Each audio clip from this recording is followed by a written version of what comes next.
This is the Art of Darkness podcast with Kevin Kautzman. And Brad Kelly. We're a couple of very online writers interested in the dark side of what drives creative people to create against all odds. This show is about art and the people who make it, what it costs them, and what it takes to bring something unique and impactful into the world. Each episode, we excavate the life and work of an artist you might think you know.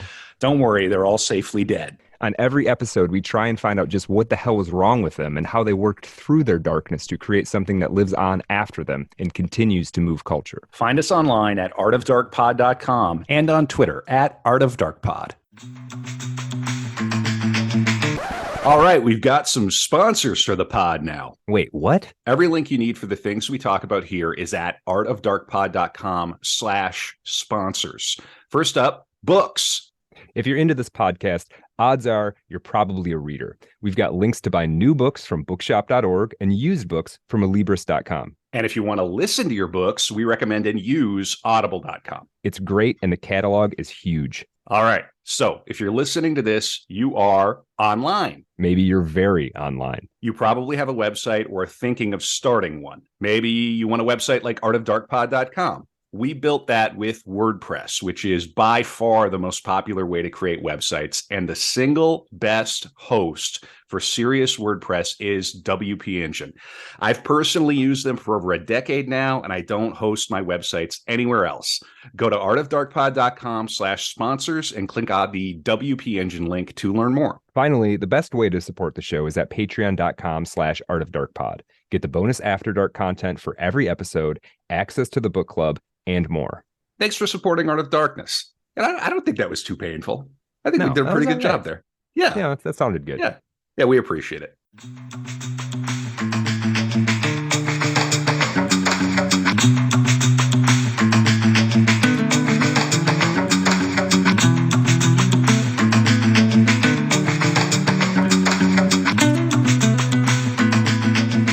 Back with another episode of Art of Darkness, the podcast about the dark side of creativity. The final episode of season 3. We did it. Woo! We made it. We made it. 2023, the year that couldn't, wouldn't, shouldn't, but somehow did. And I don't know how to explain it. That's the vibe. I'm Kevin Kautzman. This is Brad Kelly. Brad, how are you?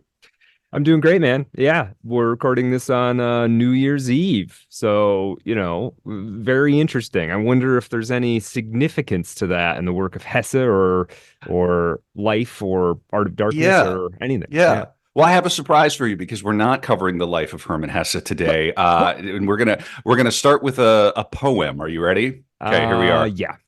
Okay. This is I got to really prepare myself to read this properly to give it the gravitas that it requires.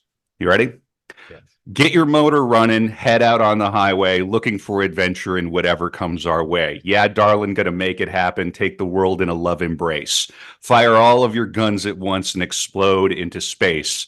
I like smoke and lightning, heavy metal thunder, racing with the wind, and the feeling that I'm under. Yeah, darling, gonna make it happen. Take the world in a love embrace. Fire all of your guns at once and explode into space. Like a true nature's child, we were born to be wild. We can climb so high, I never want to die. Born to be wild, born to be wild. Get your motor running, head out on the highway, looking for adventure in whatever comes our way. Yeah, darling, gonna make it happen. Take the world in a love embrace. Fire all of your guns at once and explode into space like a true nature's child. We were born to be wild. We can climb so high, I never want to die. Born to be wild, born to be wild. Okay. Yeah. Hell yeah. Steppenwolf was a Canadian-American rock band that was prominent for... Okay, I am kidding, of course. They were called the Sparrows, right? But in late 1967, Gabriel Meckler urged the guys in the band, to reform the Sparrows and suggested the name change to Steppenwolf, inspired by Hermann Hesse's novel of the same name. Awesome. And our subject today is Hermann Karl Hesse. All right. Brad. Yes. Woo! Fire all your guns at once, explode into space. Let's do this. That's what we're going to do. Happy New Year. Happy New Year, everybody. I don't want to do this out of order, so I'm just going to say, Brad, what do you know about Hermann Hesse? I got to ask the question. Sure. I guess German writer, maybe Swiss. I think Swiss writer. Okay. I know he won the Nobel Prize in the sometime in the 1960s, I believe. 60, no, earlier than that. Earlier, yeah, but that's okay. 50s. Yep, keep Yeah. going. Okay. Yep. Yep. Yeah. Okay. I don't know much of anything about his personal life. I have read the sort of greatest hits, probably, or close to it. I've read Steppenwolf. I've read SIDDHARTHA. I've read DEMIAN. Under the Wheel, is it called? Yeah, beneath the wheel. Beneath Yeah. the Wheel. Oh yeah, Kevin's holding up the stack, and of course I've read Glass Bead Game or Magister Ludi, it's like 2.5 times. I think that book is a masterpiece. So, but literally about his That's the personal book. life, I don't know any. I know nothing. That's so fascinating because if you've read all of those books, Mhm. you do know about his personal That's life. kind of what I assume, but it's not enough to like say tie 1 to 1 or yeah. Right. But What would you say the impression in present day literati in the arts and sort of where does Hesse sit right now, would you say? yeah, I mean, I think there is a sense among maybe what's the word? The charitable word would be sophisticated. The less charitable word would be pretentious readers that Hesse is it's not that he's bad, it's that he's sort of like he's like the only Nobel winner who writes young adult literature or something. Something like that. It seems to be the impression. Yeah. Right. The idea being something to the effect of if you haven't read Hesse by college, you've kind of Yeah. missed the boat. He's somebody that you read during college and then graduate from. Right. And on this episode of Art of Darkness, this core episode of Art of Darkness, I'm going to make the case that you don't graduate from Hesse. All right. And he's worth revisiting. And for anybody who has never read Hesse, it's never too late to read Hesse. Mm. He's the equal of Tolstoy, Dostoevsky, the lot of them. He's right. He's right there. If not the equal, he's like one valence down and totally worth reading. Mhm. You want to read all these things. Yeah. It's not exclusive, right? But Yeah. he's in very, very thin air at the very, very top at the best of his writing. Yeah, and I think that reputation is a little bit unfortunate. I think my perception of that impression that we're going to counter here, and I can't wait to hear this argument because I haven't thought through that much. I think a lot of that comes from Siddhartha, which a lot of young men in particular, but women too, read sometime in their like teenage years. And a lot of people, I'm talking probably hundreds of thousands, if not millions of people living right now would cite that as a very influential book on their maturation process. Some of those people don't go on to be, people who read 50 books a year, right? But go on to pursue other things. And it's kind of a shame if Hesse's reputation is hinged on that maturation process. It's like first off, it's a hugely influential book, and by that regard, right, in terms of people out there in the world who have tried to bring it into their DNA. So, yeah, it's almost like a blessing and a curse in a way. Well, Yeah. right, and we're going to get into this more, when we, dive into the episode proper. But my understanding, reading one of the many books that I've been, reading for this episode, is that he was the best-selling in America, the best-selling European author of the 20th century. Now we're not Whoa. counting Tolkien because Tolkien, we're talking about continental European, and there's some interesting nuance here because in Auf Deutsch, his style and I get to flex my German, and it's going to be fun. But auf Deutsch, my understanding is that his style is somewhat clearly like upper middle class bourgeois. Like it really comes over. But apparently, in the translations into English, that's beveled off somewhat, and it's made sounds a little more everyman. Huh. So. And it has to. I can't think of a single author who comes into the psyche with as much force and then kind of fades away. And I think we're due for a Hesse renaissance. All right. And we're going to do our part on Art of Darkness to make that case. And the structure of this episode is going to be our classic structure. We're going to walk through the life of Hermann Hesse. But I'm also going to pause. I'm going to read from the beginning of all of the major novels and some of the minor novels. And hopefully, again, like if somebody gets Hesse pilled, they can go, oh, I want to start with that one. So that's going to be my mission here and my gift to you on New Year's Eve here. And I hope everybody enjoys and we have a good time. I'm really excited. I was, preparing these episodes, and Brad can speak because Brad's the only other person who knows how to do an Art of Darkness episode. There's this valley of dread that you kind of, at least that I have to sort of traverse. And then I come up and I go, okay, I'm actually going to prepare my outline now. And it's often when I get into the outline and I get an idea that will help me structure it that I go, oh, this is going to be fine. Oh, this is actually going to be fun. And I crossed that valley yesterday. So good. Yeah, well, there is a period because any one of these figures, their lives are so complex that, as in-depth as we go, and, you learn more, I think, listening to an Art of Darkness episode than you would watching a documentary on that person. It's a different medium. It's doing something different than we are, but there's a lot of stuff you got to cut out. And so that's part of the intimidating process to me is you're like halfway through the reading you plan to do. And it's like, well, what Hesse or whoever you're covering, what one are we talking about here? Right. Yeah. Right. And that's particularly appropriate for an author like Hesse, whose entire body of work is really about who am I? What am I? And almost multiple personalities or multiple fragments of the personality and everything. All right, we're gonna have fun. I just want to, before we get into it, I did say because I was, I'm gonna stick to my damned outline here. I did say because I was reading from the band Steppenwolf, that I would read the preface to Steppenwolf at the top here. We'll come back to this later. Let's read a few paras here from the 1927 novel Steppenwolf, which is hugely influential. Oh, yeah. This book contains the records left us by a man whom, according to the expression he often used himself, we called the Steppenwolf.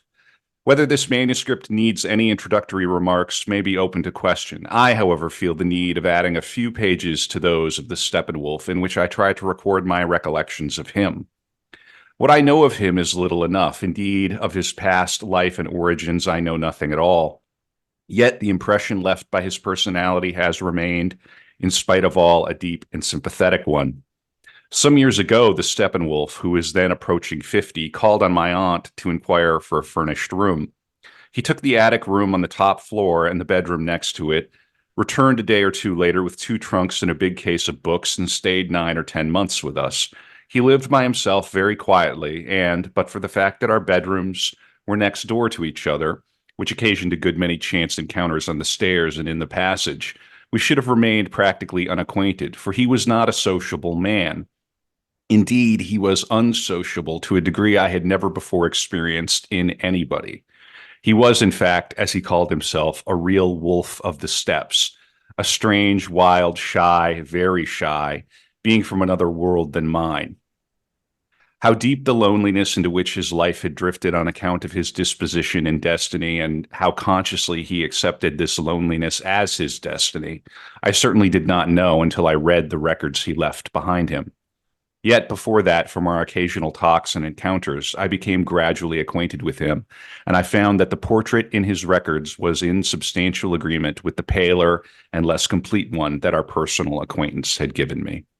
All right. I mean, you get the idea, this is sort of, he's introducing this character, and later in the episode, I'll actually start from the Steppenwolf's account of himself.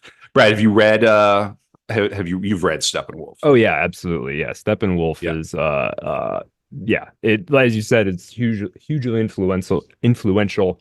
I think there's touches of it in, for instance, David Lynch, Mulholland Drive. Really?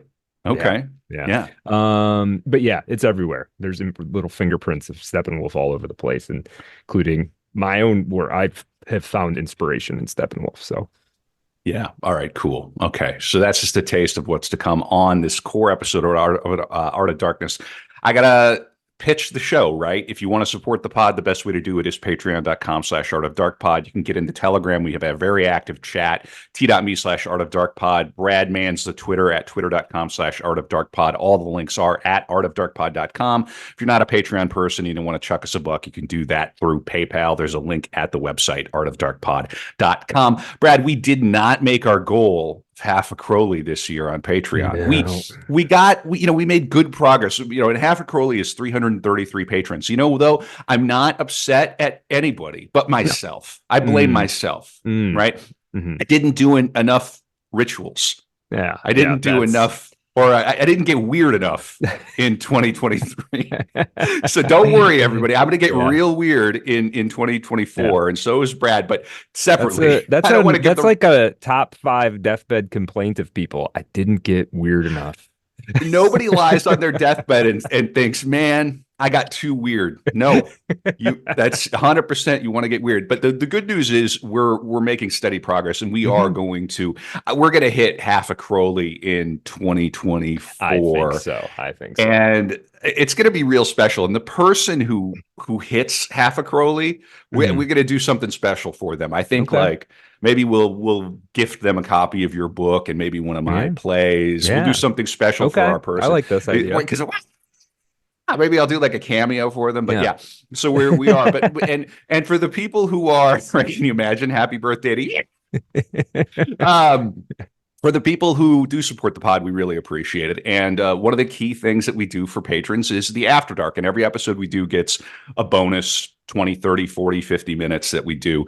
And I've got a banger After Dark prepared for Hesse. So before we go into the core bio here, I'm just going to say on this After Dark, we're going to talk about 4 or 5 different things. We're going to talk about his influence, which is widespread. And I've already spoken about kind of a little bit of that. So we're going to talk further about his influence and how Hesse lives on. We're also going to talk about Timmy Leary's 1965 essay on Hesse, The Politics of the Inner Journey. Because, of course, Leary named his little retreat in upstate New York after the Academy in the GLASS BEAD game. Right. Yeah. So it's all those connections are there. And we're going to read from that essay a little bit. Cool. I'm also going to read an essay from the other side of the coin of somebody who tripped acid and kind of followed Leary's advice and then was like, this is a dead end. Okay. This is not going to get me anywhere. Yeah. So I'm going to read that to give the flip side. Yeah. And I also, just because the counterculture that I put in real serious scare quotes, just because the hippies and the heads in the 60s and the 70s claimed Hesse as their own, does not mean that Hesse was would have hung out with them. Sure. Right? Hesse, as we see, came from almost like SIDDHARTHA, the way that there's all this, it's about the princeling and he's doing there's this sort of serious religious practice. Hesse wasn't LARPing there. He came from a family that spent time in India. They were missionaries in India. Okay. Oh, yeah. He came from a very, very serious, very intellectual, very religious, austere, serious family, as we'll see. And yeah, it's hard to imagine Hesse laid out on a couch in Haight-Ashbury in 1971 coming down from LSD like that.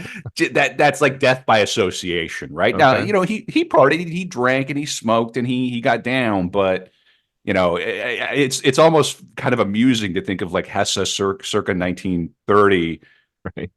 If he could just, in a flash of insight, see all the fucking hippies reading his stuff, he wouldn't even know what to do. It's just such a very strange thing.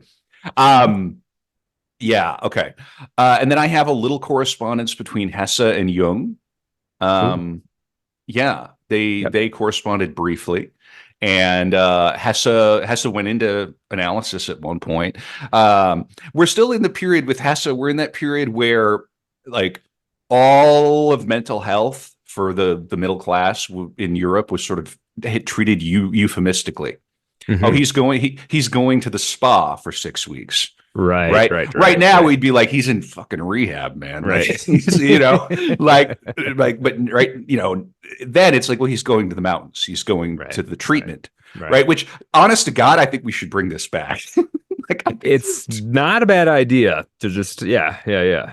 Right. Yeah. I mean, the first thing you do is you put your cell phone in a Faraday cage, Hmm. and they feed you a bunch of broccoli and chicken, Yep. and you just clean. I mean, Yep. and I'm sure that for the very well heeled, these things still exist. But like, Hmm. it would be amazing if we could do something like this for the so-called middle class, Hmm. and even for everybody. Yeah. Fuck it. Like, it wouldn't it be amazing if you could? Well, anyway, this is neither here nor there, but you know exactly what I'm talking about. And Hmm. he was definitely in search of the cure his entire life. Okay. Okay. Um, okay.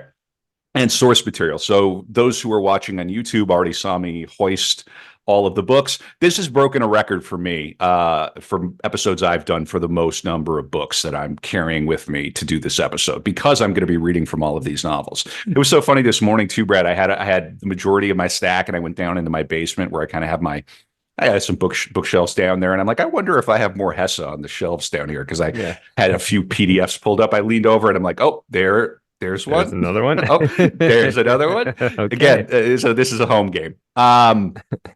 And but primarily I have this fine biography, Hermann Hesse, Pilgrim of Crisis by Ralph Friedman, and then I have Soul of the Age, Selected Letters of Hermann Hesse.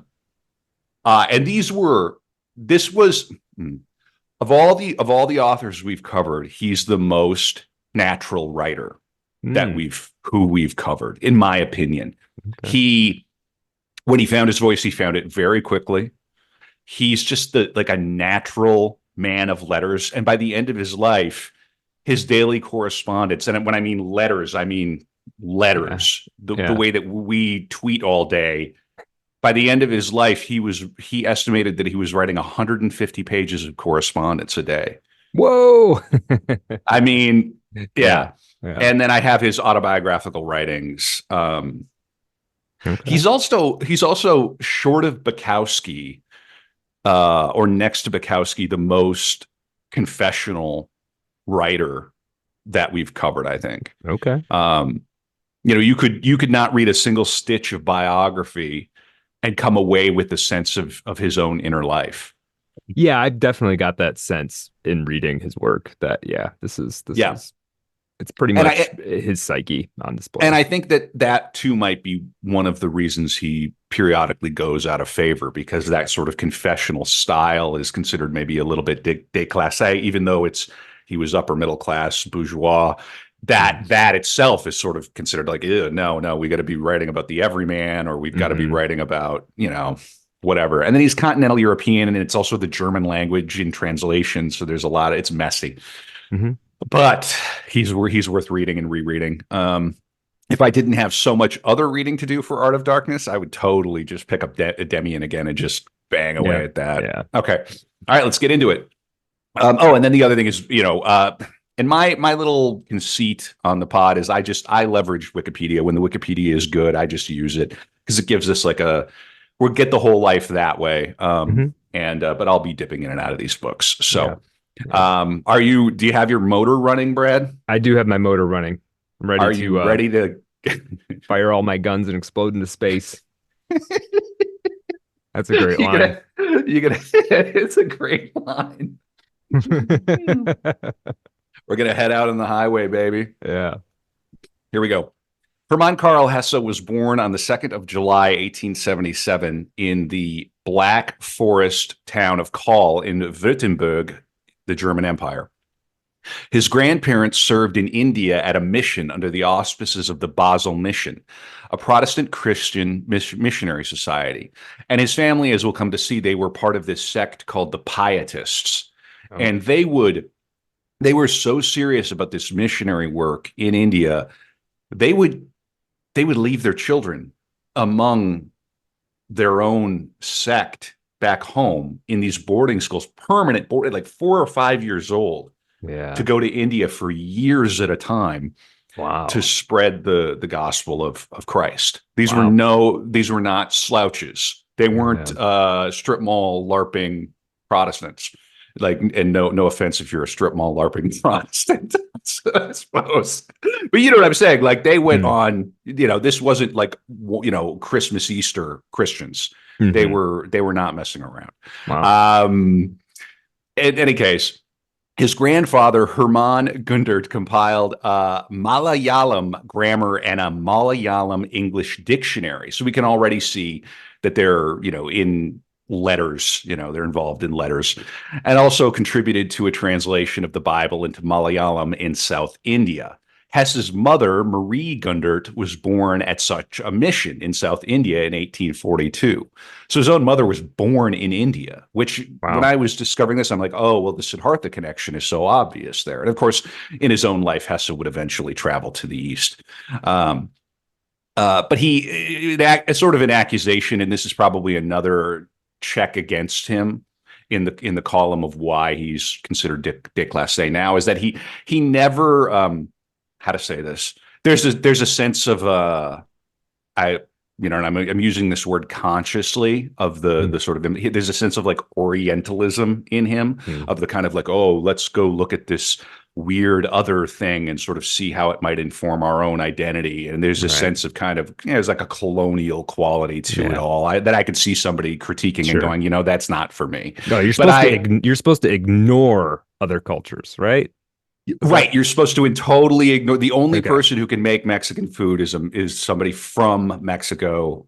Yeah, of course, right. I Right. don't know, Okay. Yeah. whatever. So No, I'm with and you. I could. It's a reasonable critique. I would just beg people to sort of consider it was a different time. It was a different time, and Hesse is a very multifaceted, very complex, very erudite, intellectual author. And that would culminate in the Glass Bead Game, which will be Mhm. the sort of, that's the opus, that's the great work of his life. In describing her own childhood, his mother said, "A happy child I was not." As was usual among missionaries at the time, she was left behind in Europe at the age of 4 when her parents Mm. returned to India. And there's a heart. I don't have time to cover all of this. One thing I've noticed about the better biographies that we do is that like the first eighth of the book will be devoted to like the grandparents and the Mhm. parents. And it's Mhm. like, okay, all right, Yeah. I got it. But I'm such a reader that I'm like, this Yeah. this is Oh, I fascinating. get so into that stuff, and barely any of it makes the show. Yeah. Yeah. Right, and we're doing the Hesse episode, and I'm like, well, this is super important. But wait a minute, Yeah. I gotta flip forward here. I don't have time to, but there's a heartbreaking scene in the biography that I'm sourcing here. Where she describes just clutching onto her mother, just not wanting to be let go. I mean, it's sort of heartbreaking, and that's what I meant earlier about the seriousness of that. I mean, if your Christian faith calls you to mission work and to leave your own children in the hands of your own community back home, these were, you know, later there's some tension. I don't want to no spoilers here for the episode, but there's some tension around the secular world and the religious world. These people were not joking. This was like they were all in as pietists. It wasn't like we are now, even as Catholics, the one true faith. Where we're just kind of like, okay, we go on Sundays, and yeah, my priest might come over and bless the house, but we're not remotely all in the way these people are. Maybe we Mm. should be. Mm. Maybe we should be. But in America, we tend to live. We live this kind of schizo. They would think schizophrenic. They would say secular. We live Mhm. secular lives. Yeah. But I would say we kind of live almost sort of schizophrenic lives, sort of like half in and half out. And you Mhm. meet somebody who's all in, and you go, "That's a little weird." And Yeah. Yeah. we're constantly negotiating this, and Right. it's interesting too because Hesse himself, as we'll see in the course of his life, walked that line. Like he didn't. By the time he was, he passed away, he was not a practicing pietist. Ba ba ba. Sure. So his own family's history can kind of show you that shift out of religious total living into the sort of secular modernism. Sure. Yeah. Okay. And of course, Hesse was navigating all of that, and that is in his writing.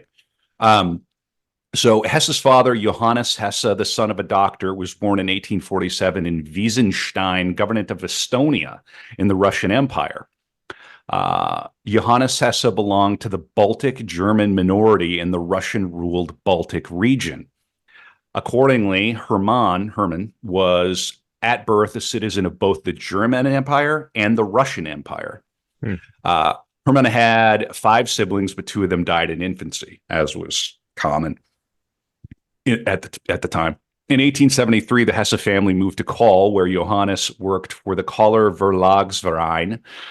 Say that 10 times fast. Nailed it. Nailed it. A publishing house specializing in theological texts and school books. Marie's father, Hermann Gundert, also the namesake of his grandson, managed the publishing house at the time. So his family's in publishing. Mhm. All right. No. And Must Johannes be Hesse. nice. Well, I mean, I mean, he was a prince, and you could sort of see in Siddhartha he channels his sensibility. He knew he was a prince, Right. But he didn't. He sort of simultaneously did kind of what his family would have wanted, but also didn't. Like it's like I'm going to be a novelist. Right. Like, I'm going to be a poet. Yeah.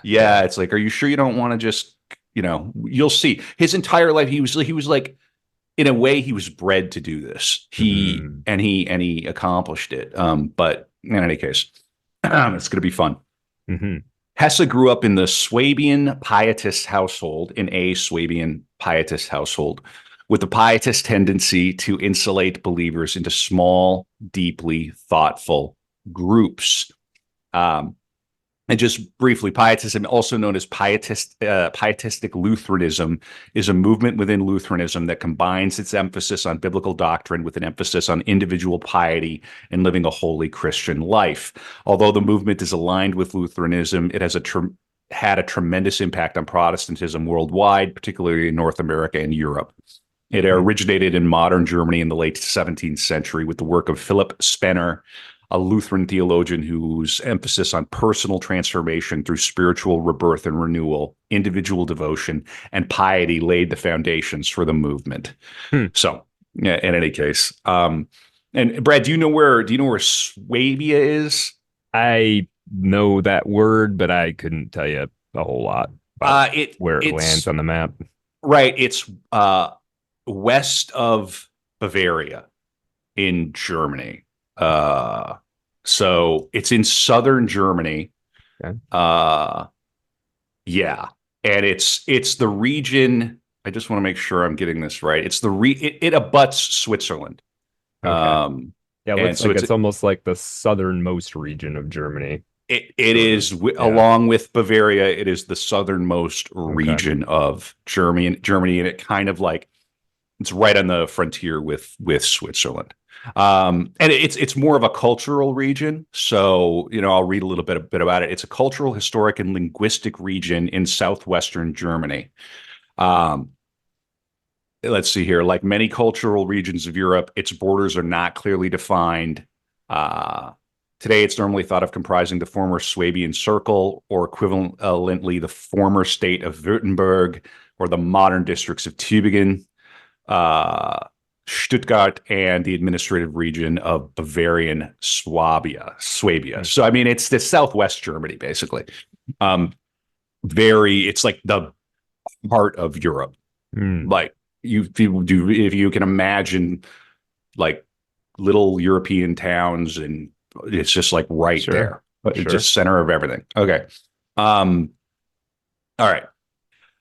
Hesse described his father's Baltic German heritage as an important and potent fact of his developing identity. His father, Hesse stated, always seemed like a very polite, very foreign, lonely, little understood guest.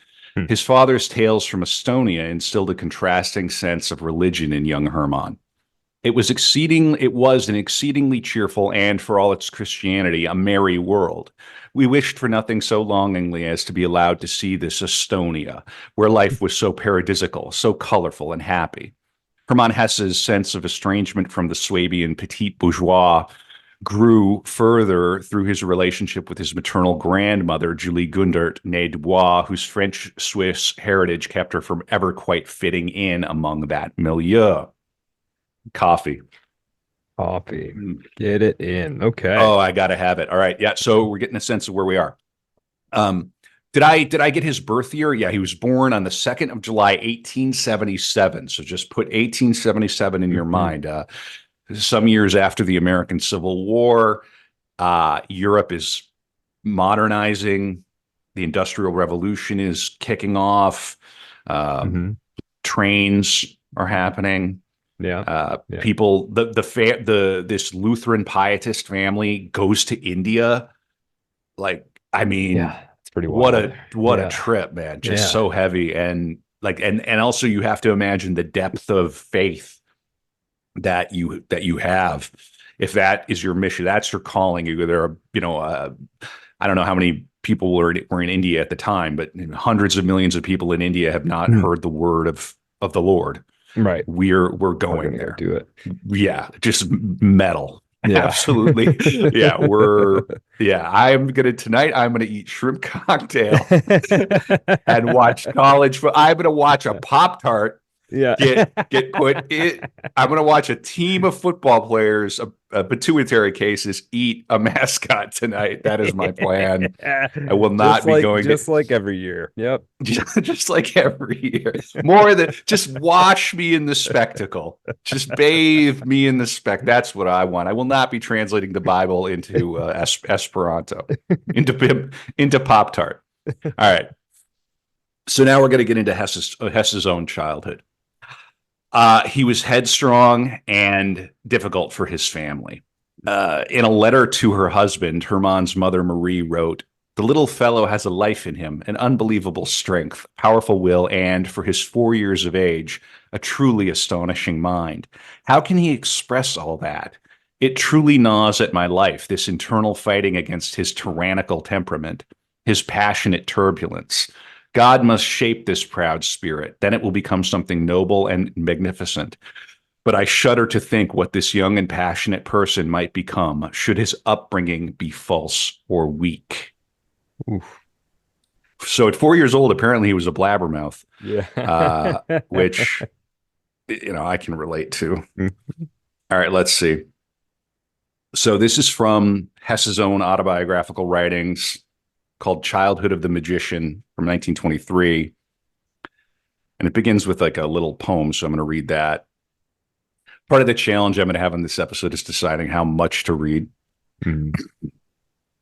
Again and yet again, lovely and ancient saga, I descended into your fountain, hear your golden leader, how you laugh, how you dream, how softly you weep. As a warning from your depths comes the whispered word of magic, drunken and asleep, so I seem, and you call me forth and away. Not by parents and teachers alone was I educated, but by higher, more arcane and mysterious powers as well, among them the god Pan, who stood in my grandfather's glass cabinet in the guise of a little dancing Hindu idol.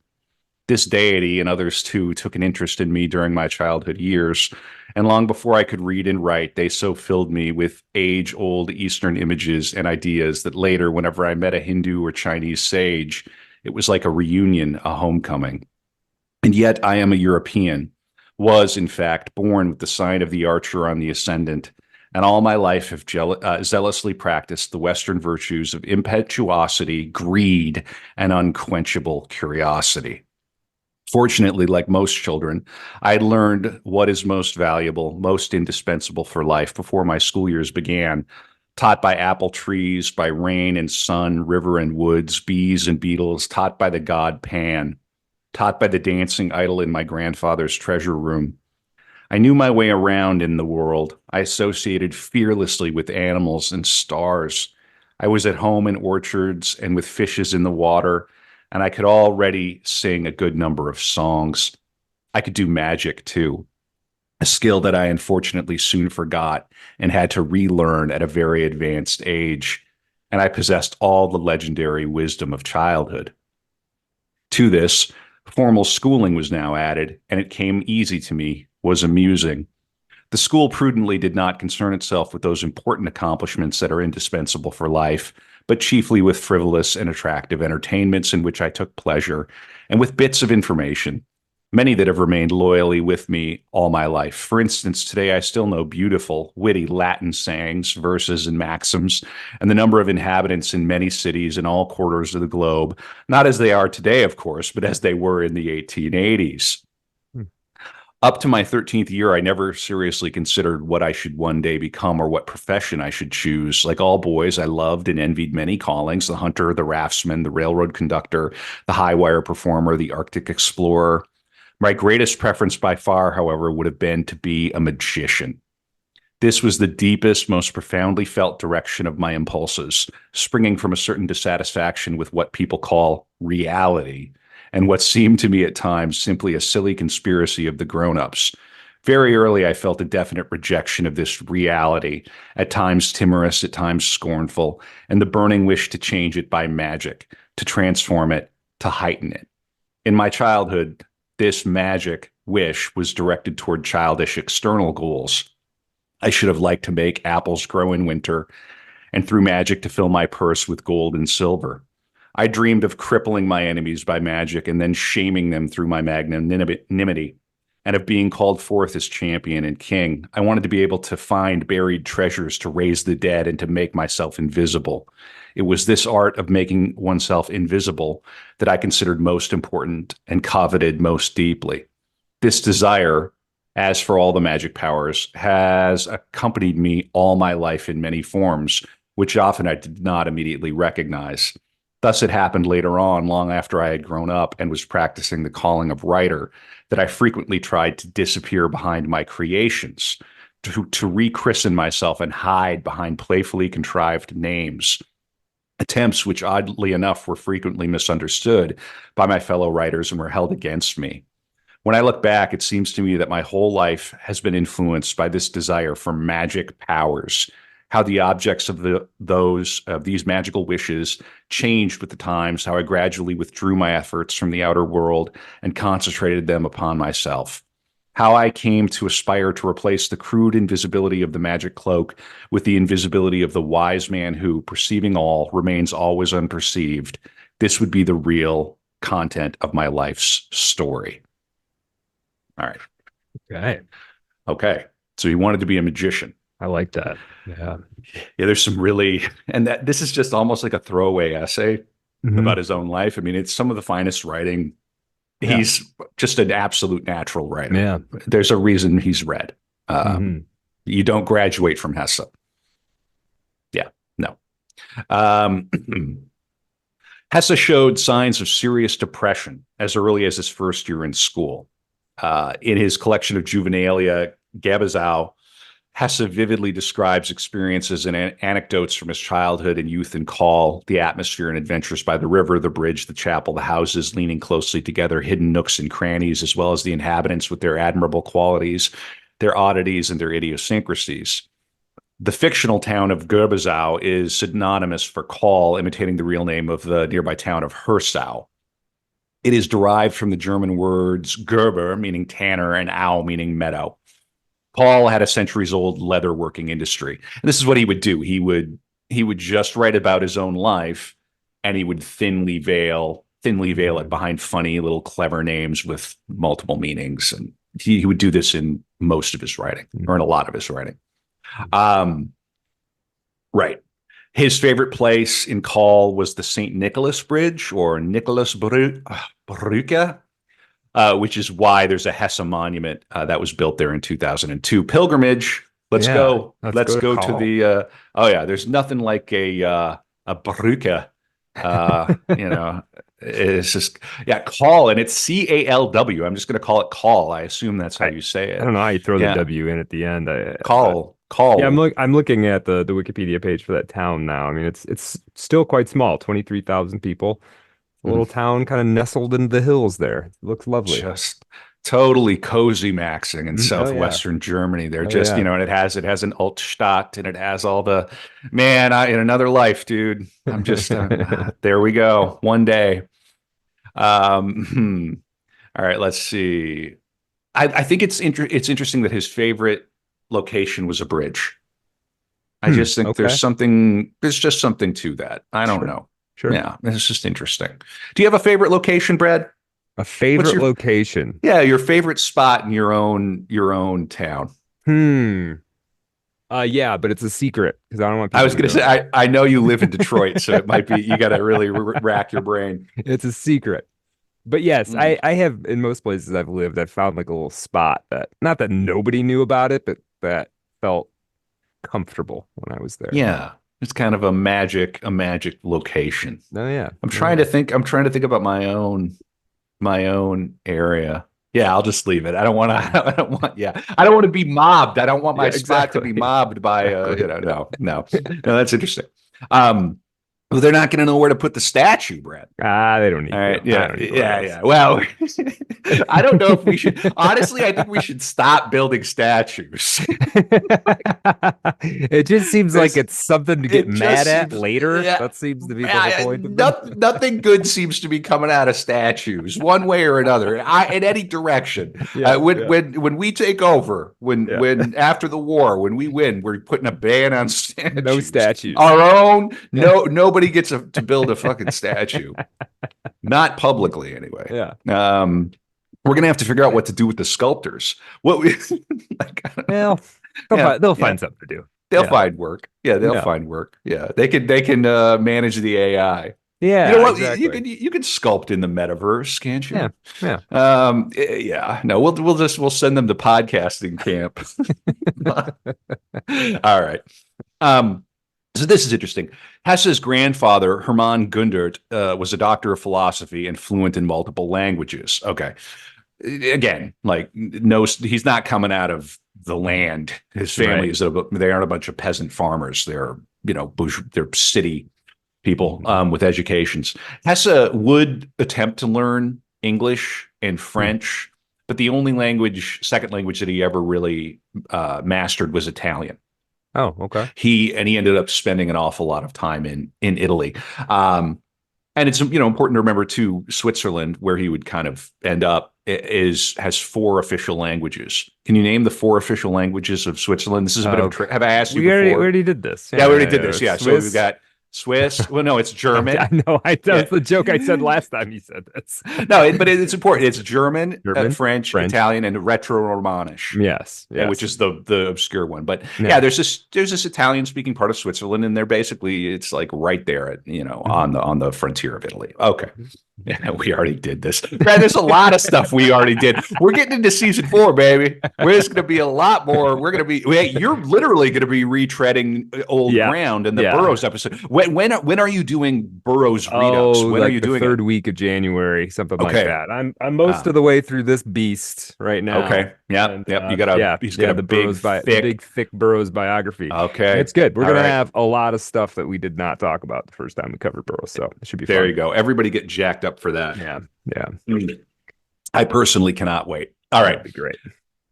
So let's see here. I want to make sure I cover the grandfather. Yeah, his grandfather encouraged the boy to read widely, gave him access to his library, which had works of world literature. That's and awesome. yeah, his family background became, he noted, the basis of an isolation and a resistance to any sort of nationalism that so defined my life. And we know what's coming. World War I is coming. World War II is coming. He would live to see them both. And he became, well, I don't want to give it away. All right. So I'm going to read more from his autobiographical writing here. This is from an essay called About Grandfather. Buckle up because I'm going to read a few pages of this. He wrote this in 1952, but it begins with a poem written in 1833 by his grandfather for his own father's 50th birthday, shortly after his mother's death. So let me repeat that. This is Hesse. This is how Hesse himself begins an essay called About Grandfather that he writes in 1952. He begins with a poem that was written in 1833 by his own grandfather for his grandfather's 50th birthday, shortly after his grandfather's mother's death. All right. Okay. So, we're going to read. This is, Am I to lament that evening comes, that the sun departs weary from the labors of the day, that dark shadows fall from the encircling clouds, that the constellations sparkle down upon the stillness of the night.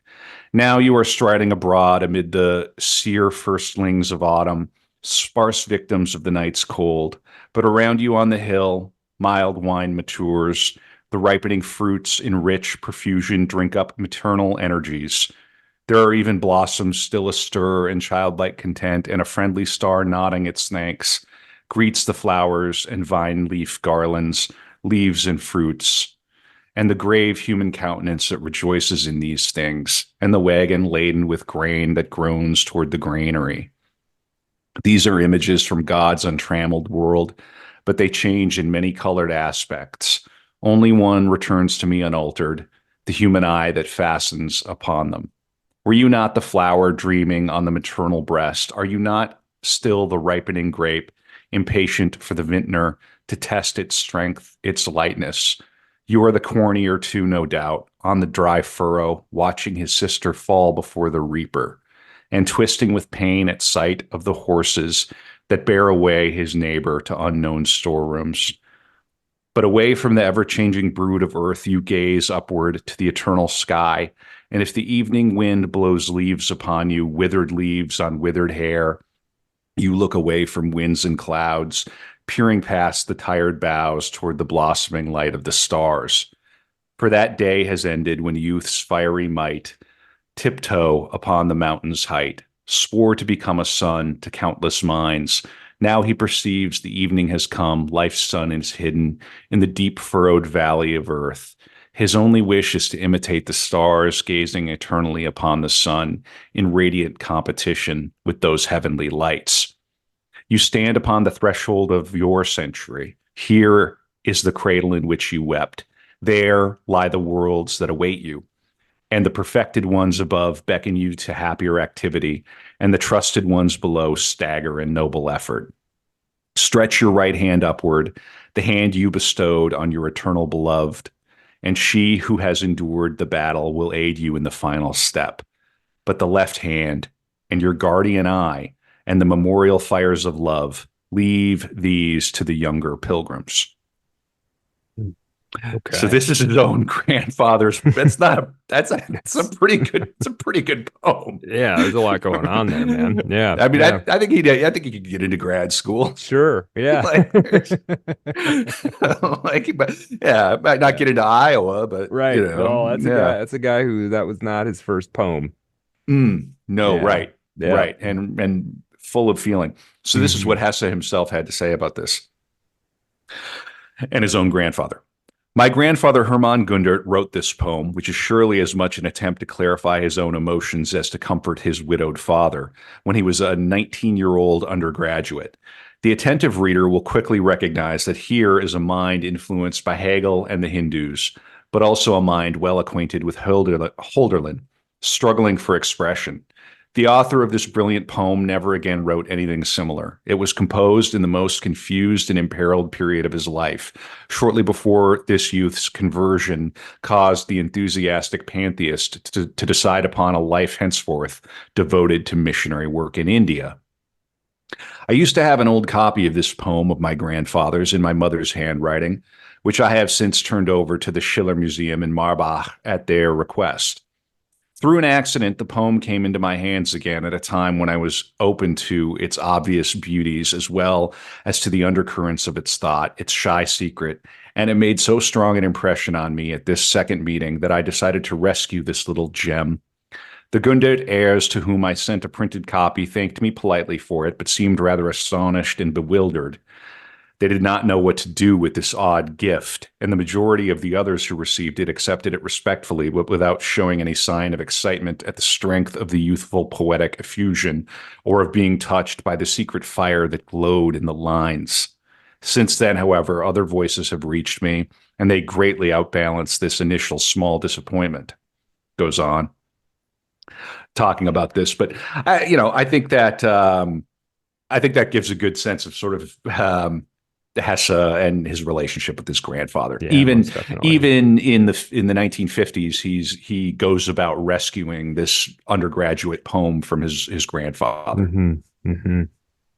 Yeah, It's a rather beautiful gesture. Yeah.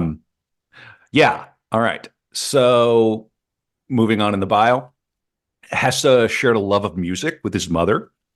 Both music and poetry were important in his family, as we've seen. His mother wrote poetry, religious poetry, Mhm. and his father was known for his use of language in both his sermons and the writing of religious tracts. His first role model for becoming an artist was his half-brother, Theo, who rebelled against the family by entering a music conservatory. Oh, scandal. In 1885. God, take me back, man. I was born at the wrong time. 1982 in North Dakota. Hey. Hesse showed a precocious ability to rhyme, and by 1889-90 had decided he had wanted to become a writer. All right, so See, we're going to if he'd have been born 100 years later, he could have been a rapper. He could have if he had Yeah. been born in Detroit in 1983. He'd be Eminem wouldn't exist. Yeah, that's right. Yeah, yeah. Or Yeah, Eminem would be like it'd this. be, well, he's HH, so it would be like, Oh God. yeah. Eminem. Yeah, some Hum and hum. Hermann Hesse. Yeah, yeah. Hermann Hesse something. Yeah. Oh boy. Oh God. Let's see here.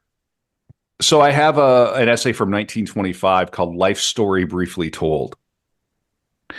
In the years immediately after the First World War, I twice attempted to give a kind of brief survey of my life in legendary and semi-humorous form for the benefit of my friends, in whose eyes at that time I had become rather problematic. Of these, oh boy, That's like sounds like my early Twitter It's account. just what I was going to say. Exactly, Brad. You just log off, dude. Touch grass. Of these attempts, the one I preferred, Childhood of the Magician, remained a fragment. And then it goes on. Here's what he says. I was born toward the end of modern times, shortly before the return of the Middle Ages, with the sign of the Archer on the ascendant and Jupiter in favorable aspect. My birth took place in an early hour of the evening on a warm day in July, and it is the temperature of that hour that I have unconsciously loved and sought throughout my life. When it was lacking, I have sorely missed it. I could never live in cold countries, and all the voluntary journeys of my life have been directed toward the south. I was the child of pious parents, whom I loved tenderly and would have loved even more tenderly if I had not very early been introduced to the fourth commandment. Unfortunately, commandments have always had a disastrous effect on me, however right and well meant they may be. Though by nature a lamb and docile as a soap bubble, I have always behaved rebelliously toward commandments of every sort, especially during my youth. All I needed was to hear "thou shalt," and everything in me rose up and I became obdurate. As can be imagined, this peculiarity had a far-reaching and unfortunate effect during my school years. It is true that our teachers taught us, in that amusing subject called world history, that the world has always been governed, guided, and transformed by men who made their own laws and broke with traditional regulations. And we were told that these men should be revered. But this was just as deceitful as all the rest of our instruction. For when one of us, whether with good or bad intent, summoned up courage to protest against some order or even against some silly custom or way of doing things, he was neither revered nor commended as an example, but punished instead, made fun of, and crushed by the teacher's dastardly use of their superior power. Fortunately, I had learned even before the beginning of my school years that what is most important and valuable in life. I possessed keen, subtle, and finely developed senses which I could rely on and from which I derived great enjoyment. And although later I succumbed irreparably to the enticements of metaphysics and even for a time chastised and neglected my senses, nevertheless, a background of tenderly nurtured sensualism, especially in respect to sight and hearing, has always stayed with me and plays a lively part in my intellectual world, even when the latter seems abstract. Goes on talking about his childhood, but that's a sense you can get in his writing, that there's a sensuality in the writing of Hesse that's really vivid. There's just when I think of Hesse's writing, I just think of like warm gold colors, rich Mhm. reds. That's the vibration that I get out of his writing. I know that's sort of maybe woo-woo and synesthetic, but Mm. he is. Do you get the sense of him as like a sensual writer? I mean, yeah. Yeah, I think so. I think there's that maybe not as prominent in the glass bead game as some of the earlier work, but yeah, there is a certain l lusciousness or something. Yeah. Mhm. Yeah. Yeah. I would say Okay. that's true. Yeah. Good. All right. And we, we're getting a sense of his. We don't need no education. We don't need no Yeah. thought control. Like, Yeah. and I think there's a reason that people you could see why people would start to pick him up in college, high school, college, because it's right on that cusp of making that transition where, in theory, unless you're a fail son like us and you end up going to grad school, in theory, you're supposed to be done. Right, right, Or right. you're just supposed to be done. You're supposed to go and be an adult now. Yeah. And after, I mean, when you really think about it, the way our education system works, from the age of 4 or 5 until the age of 21 or Hmm. 22, you're institutionalized. Like, Hmm. Well, I and mean, yeah, and then there's a there you're both institutionalized, but then as you're stepping out of it, I think there's for a lot of people there's a natural inclination you go, oh, so wait, so I just work forever now? Like I right, just right, take a job and right. that's what I do and then I Now, die. Wait a second. I just speed run until Right. the Right. senior menu at Denny's Yeah, now. That's what I exactly. do. Yeah, exactly. And maybe I have 2 kids and a golden retriever in an apartment now, I guess, in a pod. Like Right, right. it just none of it adds up. Yeah. So Yeah. I think for a lot of people, Hesse at that period gives them the strength to kind of Hmm. Yeah, perseverate. take your life by its own, maybe you do end up in the pot Yeah, anyway, but at least you take life by the sure. reins for a I mean, minute. yeah, Yeah. at least you end up in the pod with some bookshelves. Yeah. Right, right, right. I mean, okay. Yeah. Um, so we're going to talk about his education here. In 1881, when Hesse was 4, the family moved to Basel, Switzerland, and stayed for 6 years before returning to Call. After successful attendance at the Latin school in Göppingen, Hesse entered the Evangelical Theological Seminary of Maulbronn Abbey in 1891. The pupils lived and studied at the Abbey, one of Germany's most beautiful and well preserved, attending 41 hours of classes a week.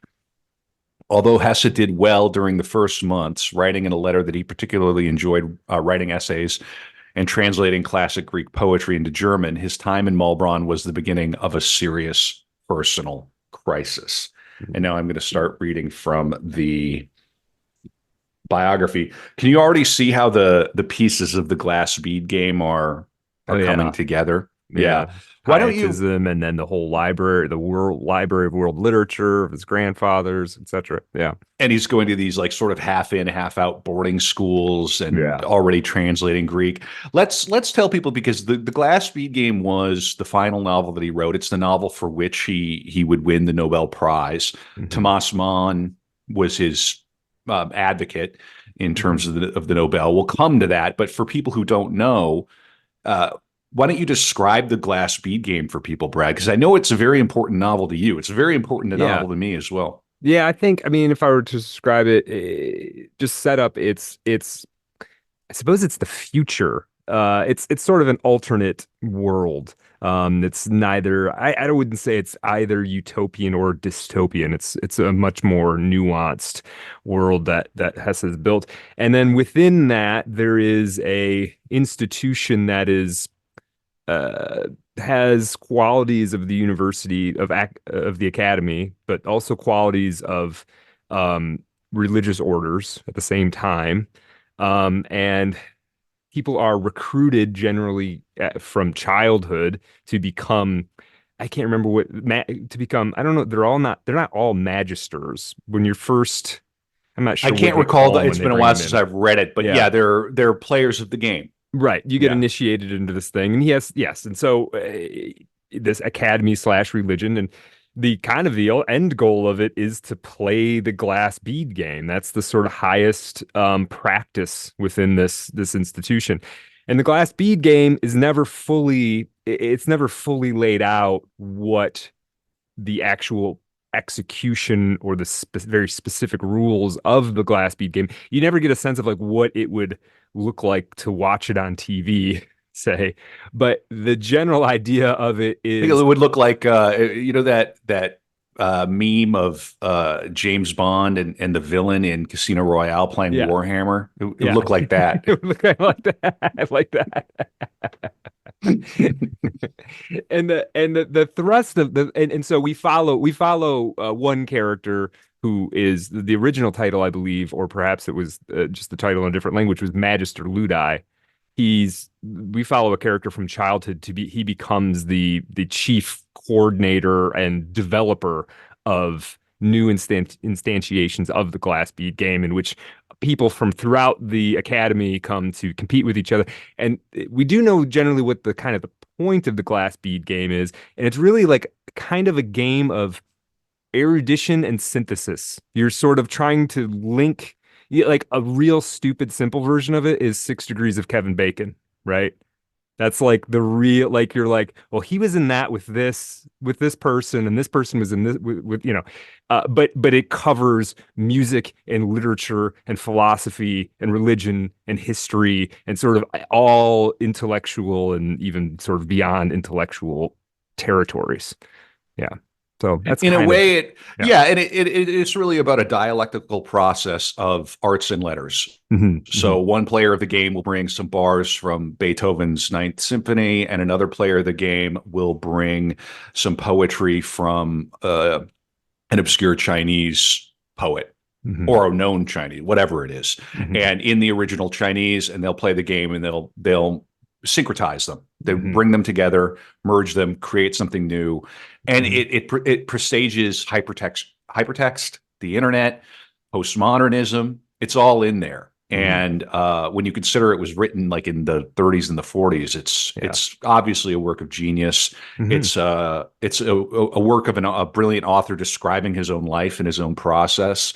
Um, Yeah. yeah, yeah, Yeah, right. So and we're it's, gonna. I mean, Mhm. I think it's the whole idea. I mean, I've thought since reading that book, especially the second time, that like honestly, some of the best conversations I've had in my life, some of them on this show, have been like basically playing the glass bead game in a Right. way, right? Yeah. Yeah. We are glass bead respecters, Mhm. and not in a weird way. Now, when we say that, you know what we mean. Um, yeah, I can recall at university having doubts, because I was friends with a bunch of, I was a townie, like I was from I was fresh off the farm, Mhm. not literally a farm, but practically a farm, Mhm. in the big city. And why am I studying Wittgenstein? What am I doing? There was a part of me thinking, what the hell is this? What worth does this have? Like, there are moments, in your sophomore or your junior year, you know, doubting. And I Mhm. remember picking that up and reading it and thinking, oh, this is worthwhile. This is worth doing for the sake of itself. Yes, And yes. I know there's some mud discourse about whether or not we should have been plumbers, Brad. I know you're a glorified plumber in a Yeah, sense. yeah. I don't know. You spend a lot of time in the sewers. I don't I know if do. people know Yeah, this, and yeah, I'm not talking shit, Brad. But I mean, but I know there's some discourse about around what certain people should do. Mhm. If you're should you be studying the liberal arts? And of course, I'll just say it one more time. We're firmly on the side of the glass bead game on the Yeah, Art of yeah, Darkness absolutely. podcast. No, there's a certain degree, and though the Glass Bead Game, does depict the sort of evolution of that character's thoughts on the point of all of this. Um, yeah, I think part of the book is that on some level, this stuff, what we used to call the liberal arts or the humanities, an older version of that, um, is on some level worth it, right? Do Yes. you What sacrifice your entire life to it? Well, that's kind of a different question, but and let me be entirely clear. I mean no disrespect to plumbers. We need them yeah, too. This is just there's an internet conversation going on about what we need and do we yeah, do we need more everything should be, lawyers and well, yeah, I gotta everything be should be working. practical. I Yeah. mean, I think that you can go one direction. You can go a lot of directions. You could be the guy who gets the PhD in Dante, Hmm. but then who also knows how to build a house. Sure. Or you could be the plumber or the carpenter who's listens to this podcast and goes, "Oh, the Glass Bead Game. I'm going to read that." Like, Yeah. I don't understand why it has to be. There used to be this thing called the Renaissance man, Yeah. somebody who could sort of do it all. Now, we're tend to be over specialized now. Anyway, Hmm. if you want to join some other glass bead respecters, consider joining the Telegram. We have a good time in there. It's t.me/Art of Dark Pod. Brad and I are pretty active in there. We're always posting new stuff. If you really want to win the respect of the Telegram chat, join, say hello, and post your favorite fancy pen. Your favorite pen. People love that. All right, so moving on. Getting back to Pilot G2, Hmm. by the way, I got one right here. Look at that bad boy. Look at that. People Ooh, on YouTube. oh, yeah. They know. Yep. YouTube.com/@Art of Dark Pod if you want to see Brad's pen and my glass beads. Yeah, this one's gonna have Yeah. a lot of views. Oh yeah. Oh yeah. I'm really excited. So yeah, where was I? I'm having a good time on this one. Yeah, this is fun. We have fun. Yeah. Mhm. We're cutting loose. We're Let talking me about his see. education, I think. No, I've got it. I've got the Okay. book, Mhm. So let's see. Nevertheless, and we're talking about he's in school. Within a few months, the 14-year-old boy was to run away from the school. Many reasons emerged from Hesse's writing, for he often returned to this period in his life, especially in Beneath the Wheel, the novel he wrote 13 years later as a thinly disguised account of the affair. Let me see. I want to make sure to have the right page. Hang tight here. Oh, I've got so many pages. Let me see here. Yeah, I can sort of describe it. Let me see. Yeah, here it is. At recess in pouring rain, as he crossed the wide square between the church and the school buildings without a raincoat, his books for the next class under his arm, he did not seem like a runaway poised for a breakout. He's running away from boarding school. Mhm. But suddenly he disappeared. Just as he was about to turn back into the building, just as he was waving to his friends, he turned and walked away. He went across a bridge and onto a road. The rain seemed to thicken, and he was soon wet to his skin. For a while, he walked between railroad tracks, stumbling over rails and ties, and then on dirt roads. He crossed fields, avoiding houses. He grew hungry, but he had no money for food. It was a cold night in early March, and when darkness came, he had no place to turn. He hid in a haystack and spent a long, wet night shivering, feeling drenched and lost. The next day, after 24 hours of roaming, he found himself looking into the severe face of a gendarme who took him to the nearest station house. This crisis in Hermann Hesse's life was matched by an equivalent crisis at home. Suddenly, the ghosts of the past, the agonies of Basel barely laid to rest, returned to pursue them. Marie Hesse noted the events meticulously in her diary. She had just been through a hard night because her younger daughter, Marula, had come down with a fever and a sore throat. The doctor feared diphtheria, and Hans was under confinement at his school. When late in the afternoon she heard the mailman at the door loudly announcing the arrival of a telegram, she first thought that this had to be an announcement of old Dr. Hesse's death at last in his Baltic village. But it was from Malbronn and contained the news that Hermann had been missing since 2 o'clock. Terror ensued. Adele rushed the message to her father. Telegrams were exchanged with equally upset authorities at the school. The night Hermann spent drenched in a haystack was even worse for his mother. Marie lay down next to her sick daughter, holding her feverish hand. But what she felt that night was not just a mother's anxiety. At first, I was afraid, she wrote, that Hermann had fallen into some particular sin or disgrace, that a dreadfully evil act had preceded his escape. And so I felt most grateful when finally the feeling seized me that he was in God's merciful hand, perhaps already wholly with him, redeemed, dead, perhaps drowned in one of the lakes he admired so much. And she added, any misfortune, any mere falling into the hand of God would seem more bearable than Hermann's falling into sin and shame. Darkness, then, was not only outside, it was also within the gates. The next day, when the news of Hermann's discovery came, his mother's relief again expressed itself in a judgment. It was clear, she wrote, from the headmaster's letter that Weltschmerz and mental confusion had been responsible, but no planned evil. What was that word? Weltschmerz. I think it sort of means like sickness with the world. I have to look it up. Weltschmerz. Yes. Yeah, melancholy. You're Okay, just sick of the okay. world. Yeah. Now, Yeah, I got a lot of Weltschmerz over the Yeah. holidays, Brad. oh, Yeah. sure. I mean, I He's a- did it 14, 15 years old too. I do wonder, like, okay, so he has this break, he runs away, and I sort of vibe with that. I can understand that. But then it also is, he's in this school, they're in classes 41 hours a week. Like, maybe if you get a little bit of a relief valve every once, you know what I mean? A little bit of time, just like, do they ever play? Do they ever kick the soccer ball around? Or is it all just like hardcore study, you know? I really don't know, but I think he's away from his family. I think he's Mm. 14. He's going nuts. Yeah. I mean, and he's troubled. He's a Yeah. troubled boy. Obviously, like a genius, a little Mhm. genius in an egg that hasn't cracked yet. Mhm. And he had already described how the thou shalts drove him crazy, and the hypocrisy was driving him crazy. Right. And it is funny. I mean, I was sort of thinking like, yeah, it's similar in our schooling. George Washington rebelled against the tyranny of the British for the Right. da da da, and then it's like, Yeah. but if you're 5 minutes fucking late, Right. like, Right. Yeah. Right, yeah, Zero and you're tolerance for rebellion, and yet you're also, right, yeah. right, Yeah. and everything is a cult of rebellion in Right. America. It's very, very Yeah. strange. Yeah. Schizophrenic and inconsistent and strange. Indeed. This escapade was decisive for Hesse's immediate future, for it ushered in several years of trauma, but it also led to his liberation from the imprisonment of the monastery school and from the clergy for which he had been destined. Hmm.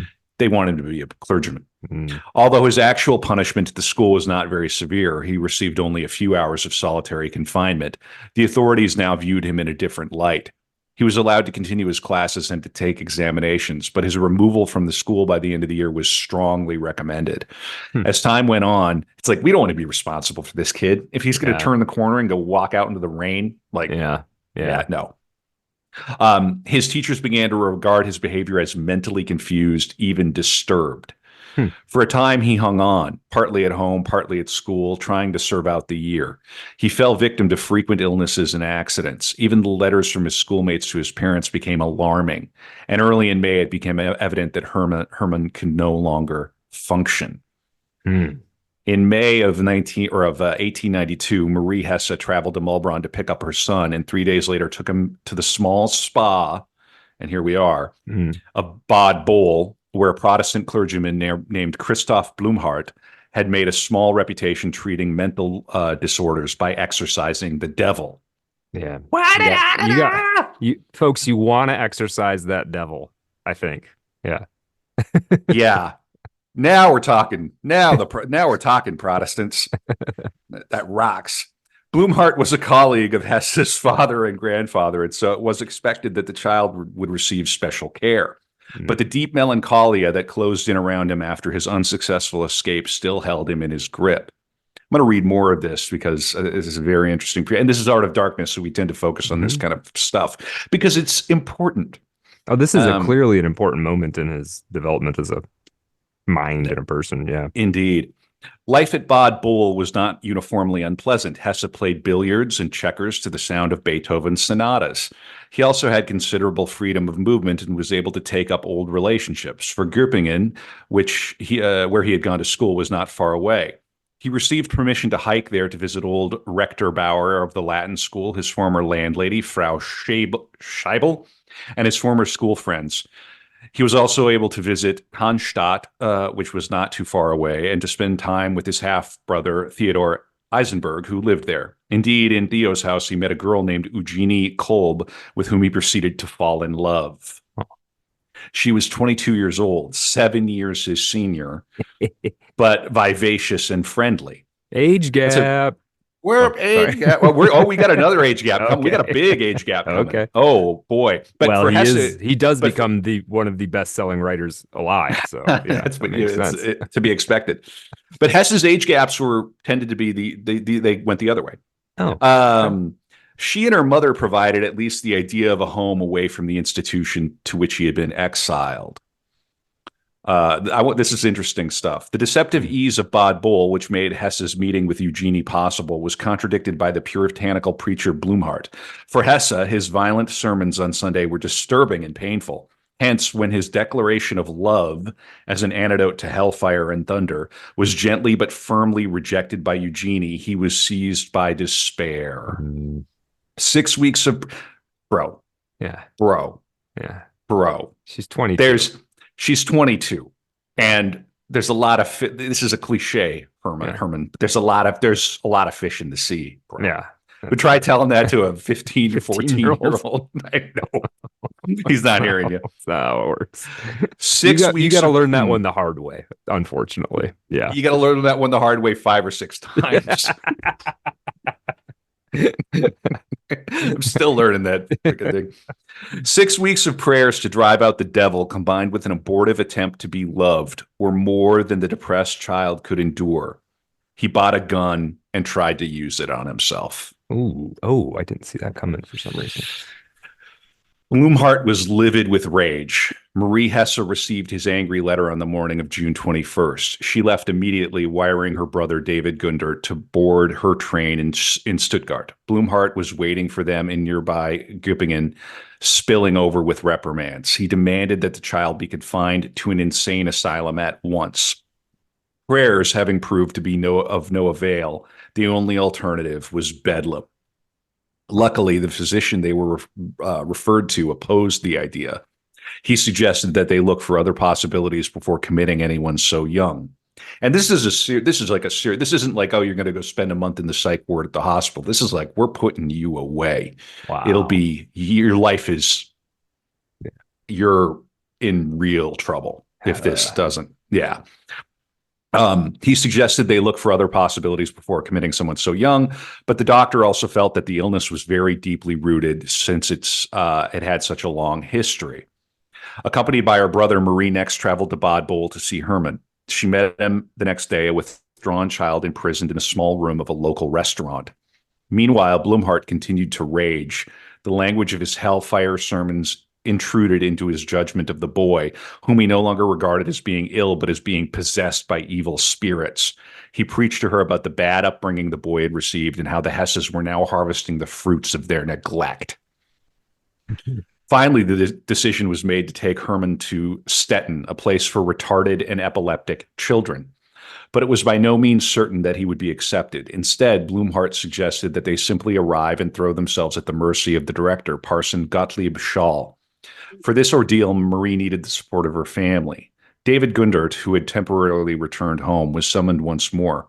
Marie's eldest son, Theodor, was asked to join her, and together they took Hermann to the castle that housed the unfortunate children. Here we are. What a story, right? Yeah. When they arrived in the courtyard, he shouted in anguish, "Do you want to lock me up in a prison? I'd rather jump into that well over there." But after a long talk with a mild-mannered parson who had agreed to accept him, he was persuaded to stay. Marie Hesse returned home that night, wholly exhausted, crushed in body and soul, as if after a long, hard illness. He was institutionalized. Yeah, wow. So wait, he's like 15, 16? 14. On the surface, Hesse adapted rather well to life at the institution. Indeed, he usually conformed to institutional pressures in Basel, at Maulbronn, even in Bod Bowl, up to a point. During the time he spent in Stettin in Parson Schall's care, he was employed in light gardening, which he would go on to enjoy all his life. He was also a painter. He would also later in life paint watercolors, I think to a professional level where people, and of course it probably didn't hurt. He was one of the most famous writers in the German language, but he was also apparently a competent painter. And in tutoring some of the retarded fellow inmates. Only his later letters to his parents suggested the anger and violence he kept suppressed at a time toward the end of his stay when he demanded to be let out. He knew, of course, that he was in an institution for the mentally disturbed, but he was encouraged to continue his Latin and other studies. Nor was he wholly confined. He was soon allowed to visit friends, picking up again those acquaintances he had made and renewed in Bod Bowl. He also picked up the thread of the hoped-for love with Eugenie Kolb. It's, you know, but it's really, really hard to do like game when you're inside an institution for the mentally unwell. Yeah. Yeah. You're going to want to get a sports car. Something. Something. Yeah. You're going to want to start a podcast. And even sent her a volume of poems written in her honor. So sweet. So sad. Yeah. But this time the girl was careful to guard against a repetition of the last disastrous declaration. On July 20th, 1 month after the attempted suicide, she wrote him, I beg you fervently, dear Herr Hesse, forget what you have gone through, and above all, take care of your health.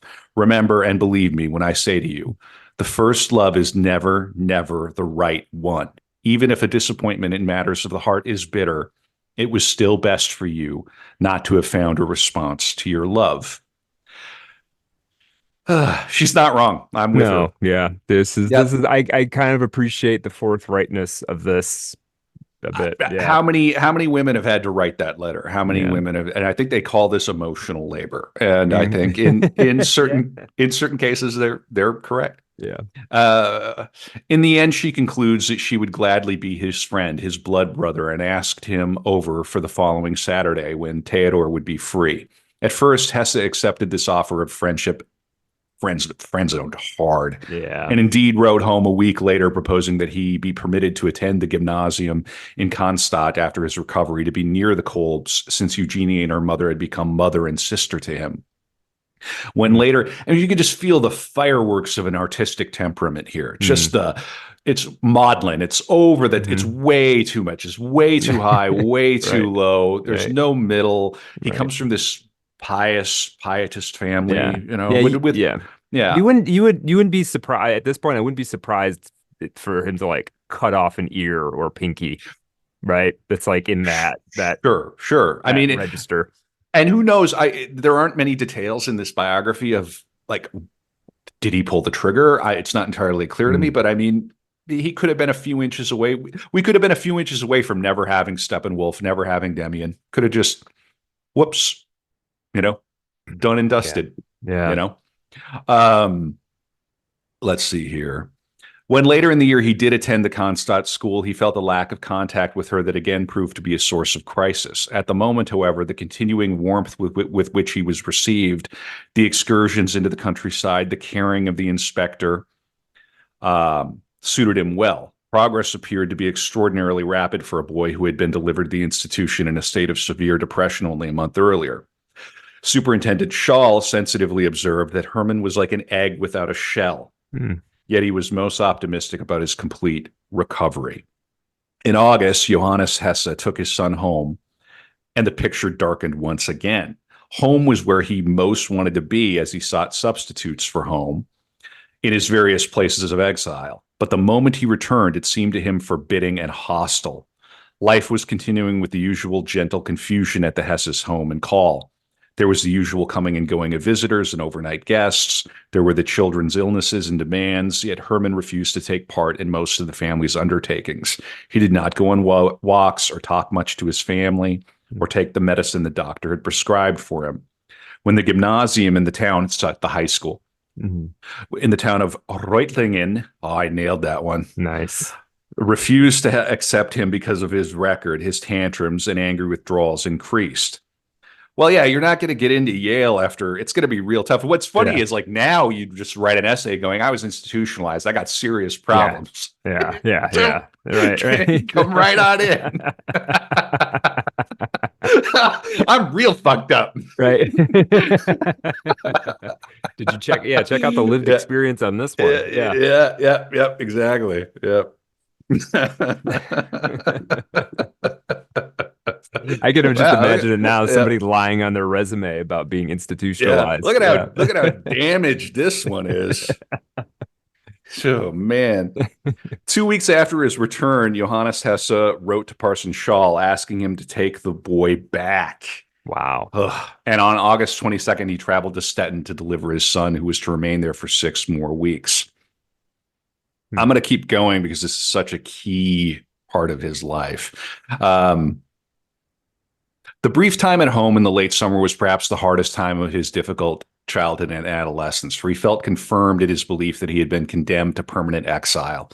While first at Stettin, he had been so docile that Parson Shaw was amazed and a little defensive when he was told about his behavior and call. When he was returned, his anger increased, but his true feelings were revealed more fully in his letters to his family than in his overt manner at the institution. He felt caught.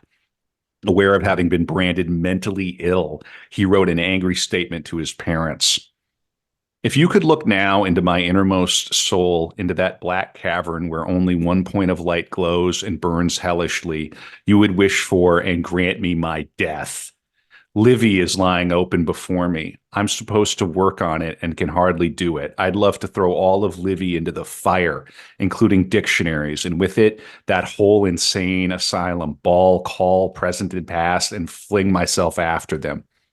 In Bowl, I first learned how to laugh, then how to weep. In Stettin, I learned something too, how to curse. I know, first of all, how to curse myself and Stettin, then to curse all my relatives, the heated dream and illusion of world and God, happiness and misery. When you write to me again, don't appeal to your Christ. He's being touted about enough in this place. Christ in love, God and salvation, etc., is displayed everywhere in this place, which is so full of hatred and hostility. I believe that if the spirit of the departed Christ, of the Jew Jesus, could see what he had wrought, he would weep. I am a man as much as Jesus was, and see the difference between ideal and life as much as he, but I'm not as tough as that Jew. Jeez. Whoa. All right. When we talk about him being 14, 15, this is, again, we come up against this a lot. Like 19th century 14, 15. Yeah. A lot different from our 14, yeah, 15. Yeah. That intensity. Yeah. So he was Alrighty, 15 years. Pretty, Yeah. I mean, it's translated, but that's a pretty good piece of writing, actually. It's metal. It's metal, dude. Yeah, take it on its terms, what it's trying to do. It's pretty damn good. I'm going to read one more para from this before we get back into the Wikipedia. But Hesse felt betrayed. I mean, and that's the most horrific thing that he could write his family. I don't believe in your God. Your God is not, can't save me. I want to die. Yeah, and I it's not even a like, I feel differently about these matters of faith than you. It's like your whole thing is a house of lies, basically. Yeah. Oof. And he's being treated as mentally ill, of course. So he's very angry. He felt betrayed by his father. When he was needed at the time of Malbron, he had been absent, and now when he was needed even more, he exiled him to a place where the only music was a sleepy organ and the nasal voices of the retarded singing a children's song. Johannes Hesse tried to explain himself. So you have to imagine this genius, this brilliant mind. He is surrounded by mentally, I know we don't use the word retarded anymore. I don't know what the polite word is, but, mentally challenged people. I mean, it's a scene. I mean, it's Cuckoo's Nest, but he's 15. He's right. I mean, it's crazy. Johannes Hesse tried to explain himself, assuring him that everything possible would be done for him the moment he was well, but he could not mollify his son. "Dear sir," wrote the 15-year-old on the 14th of September, "since you show yourself so conspicuously ready for sacrifice, may I perhaps ask for 7 marks or immediately for a revolver?" Wow. Okay.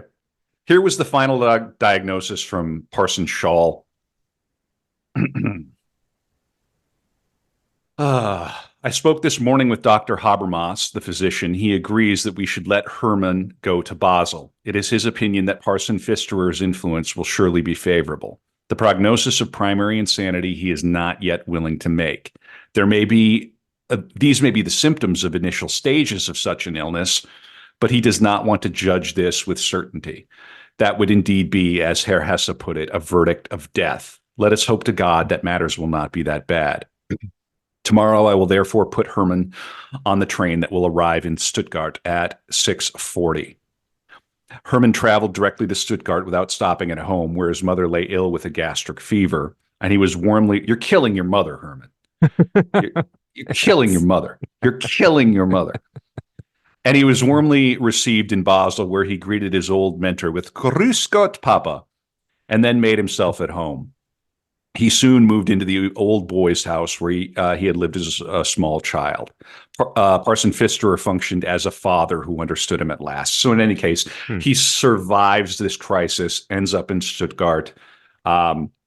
I don't exactly know what the equivalent today would be of like primary insanity, but it would be like I assume like a schizophrenia diagnosis or a sort of Something like that, psychotic. Yeah, and you're in serious trouble after that. After that happens.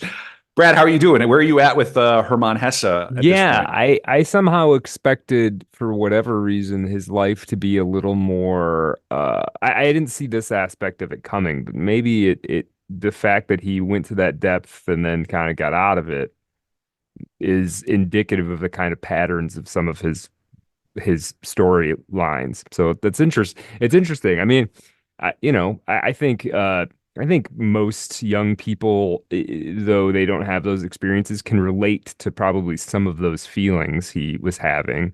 Um, you know, the rules that don't make any sense, the hypocrisies that are in every institution, uh and then and then the sort of like punishments which double down on the thing that's the problem anyway. The like, you're having a crisis about like the hypocritical pointlessness of all of this structure around you, and so they just fucking put more on you, like that's gonna fix it somehow. Well, and the only place for him too is like this place with mentally like there's no. It's tough because what do you do with a kid who is a G like clearly brilliant, Hmm. exceptional, right? Hmm. On this track of what we would call today the humanities, Right. learning languages, precocious, Yeah. and he's got Weltschmerz, Yeah. like the world sickens, makes him sick, Yeah. right? He's literally having an existential crisis. Right. So we'll Uh, throw him in with a bunch of people who can't like cognitively are 5 years old.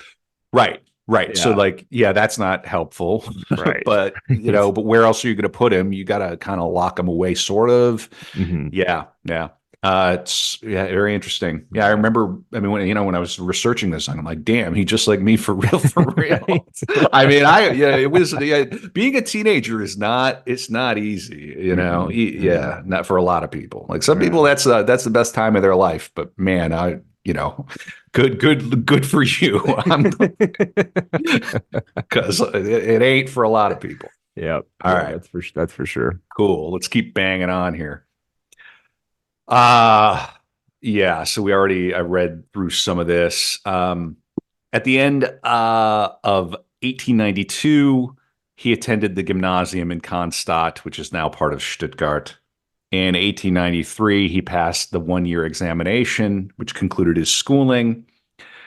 The same year, he began spending time with older companions and took up drinking and smoking. Yeah. Hey. Hey, don't don't shoot yourself. Just commit Yeah. slow suicide. That's the way. Yeah, Yeah, just get on the that's what everybody else was doing. just wait. Well, this makes me feel better. What could go wrong? After this, Yes. Hess. Did he? I would like. This makes me laugh at the idea of there being like one of these spas in the mountains, right, for this very thing. But you just go there and you drink and smoke and gamble for a couple months. It's just Just you're just describing a casino, Brad. exactly That's what you're describing. I would like one drinking, please. right.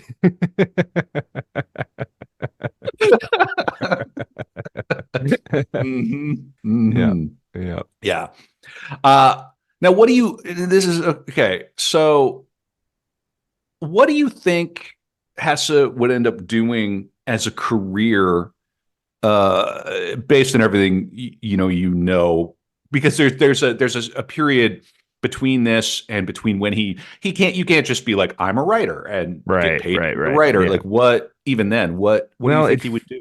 I mean, I don't see, I, I don't see the academic route happening. That is, I don't, at least not like right out of, like maybe eventually he gets around to it, but I don't see him getting out of the gymnasium and then going right into some kind of, equivalent of a graduate program or something. But he's such a talented writer. I mean, if he got picked up into some kind of journalism or something, I guess I could see that. But it depends on how well he can handle the hierarchies that he would have to be a part of. So, I think that's a very close guess. He yeah. would end up apprenticing to be a bookseller. Oh. And this was a period, and again, and I sold books at university, like Hmm. and appraised books and everything, you know. And this was a period where you would like apprentice yourself for 3 years Right. to sell books. Like you would go and work, and they would work 12-hour days, 5 or 6 days a week. And There's something to that system though. You know what I oh, mean? oh yeah. Like I there's a bit of that. You Well, there are still apprenticeships. You can still do apprenticeships, but that's a little bit of a lost practice.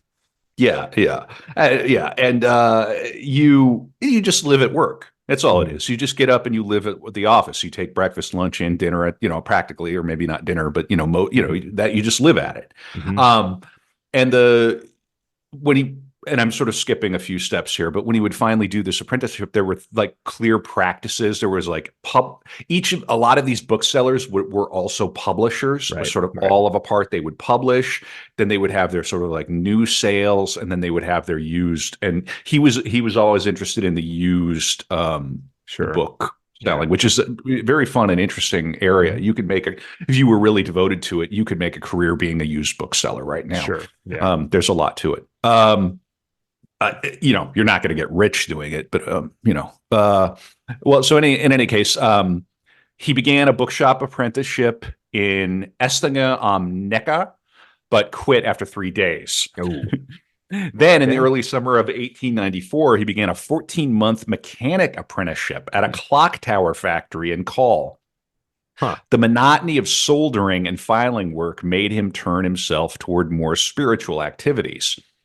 In October 1895, he was ready to begin wholeheartedly a new apprenticeship with a bookseller in Tübingen.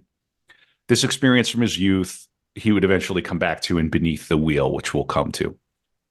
And Beneath the Wheel for him was like, we don't need new education. Like Mhm. this system is crushing us. Mhm. And when he finally broke out, he broke out hard.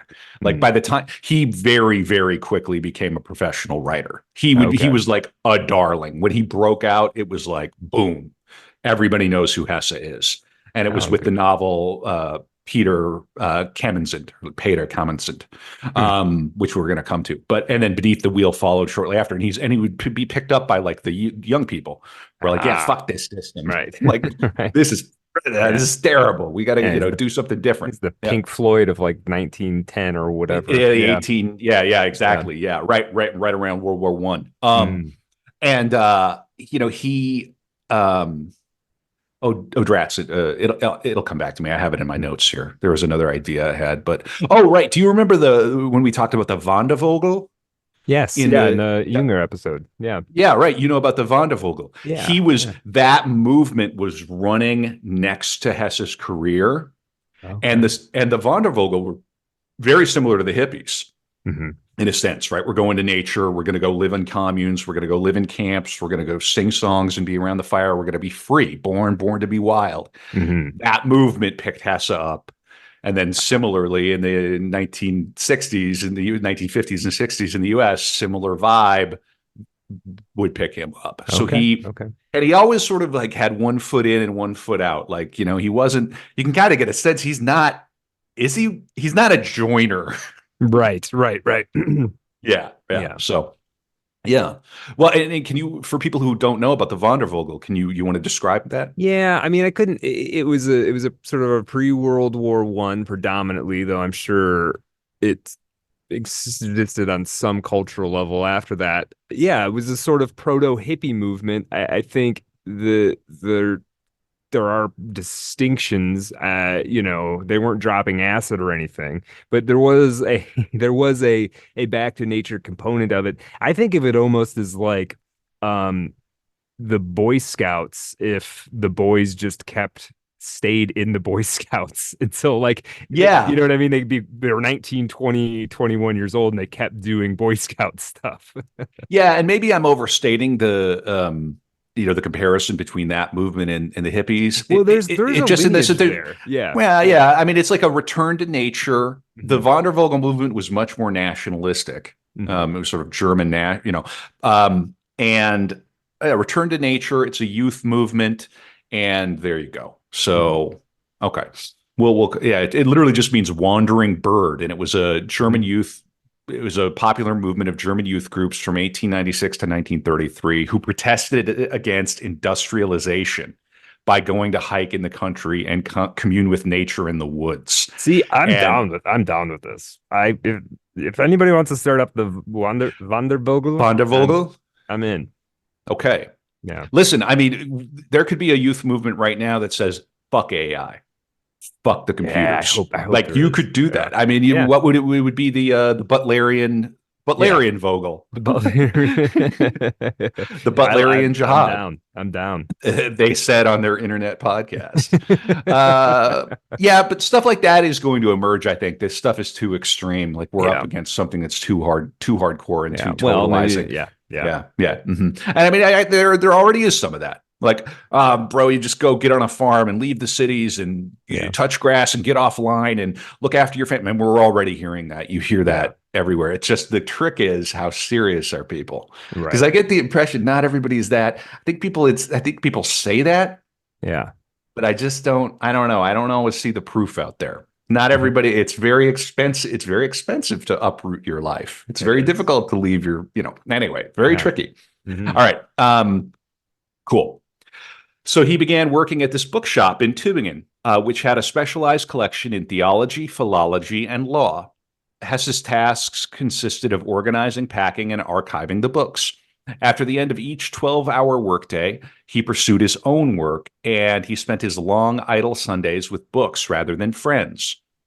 Hesse studied theological writings and later Goethe, Lessing, Schiller, and Greek mythology. He also began reading Nietzsche in 1895. Uh-oh. And that philosopher's ideas of dual impulses of passion and order in humankind was a heavy influence on most of his novels. Unsurprisingly, Nietzsche influenced him. All right, so I've got more from the biography here. Let me find my pages. Yeah. Here's a letter to his mother in 1895. Dear Mother, my best congratulations on your birthday. I'm stopping for a moment at Marilla's and can write only very briefly. More on Sunday. Arrived well after a very cold trip and was received in a very friendly way. Room, etc., all very lovely. Haven't been to see Herr S. yet. Many best regards.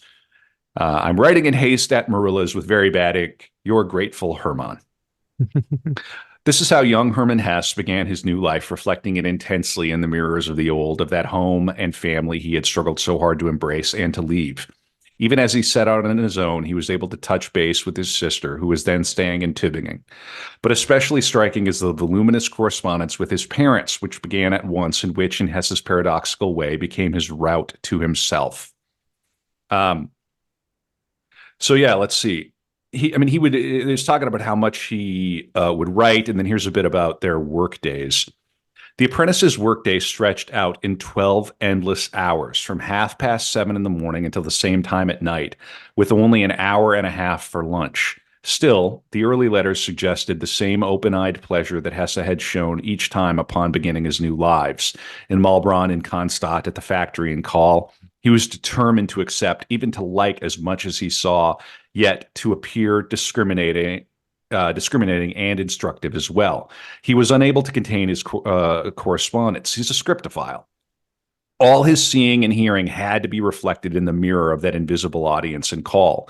If he wrote in his first quick note on Thursday that he would write at length the following Sunday, that resolution was impatiently discarded.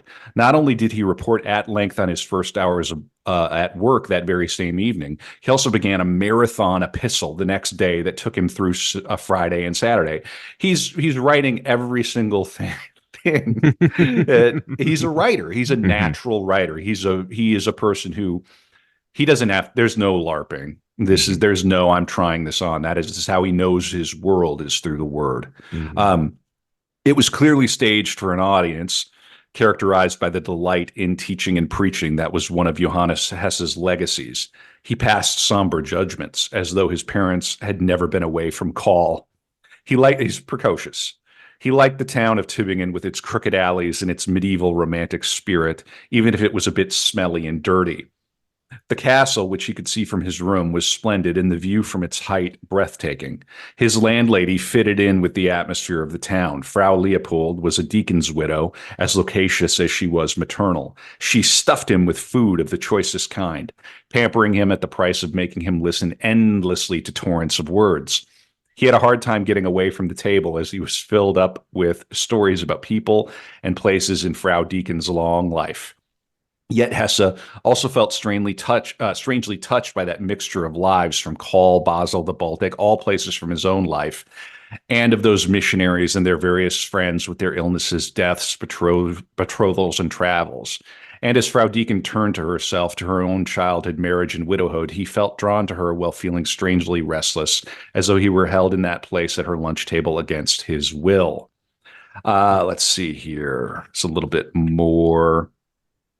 I think it's here that he begins to think about writing. Oh, I have a little bit about these 12-hour work days, 6 days a week, and then just a bit about the plebs in town, the townies. Mm-hmm. Intermingled with these unending stories of the office were also vignettes and impressions of Tübingen. He disliked the poor quarter of the town, the muddy alleys he had to pass on his way to work. In a letter written, he's a bit of a snob. Let's just be real. Hess is a snob. Yeah, I mean, yeah. And yeah, all right. In a letter written on October 23rd, less than a week after his arrival, he described walking to work at dawn. He saw the sun rising and flooding the steeples and houses along the hillsides with brilliant red, while the town below lay buried in white mist. When he turned in the opposite direction, another beautiful view offered itself, the hunchbacked ancient town with its castle and church. But as he approached it, a different, sinister aspect revealed itself. The nearby alleys were narrow and dark, covered with mud and manure after the autumn rains. The filth seemed indescribable.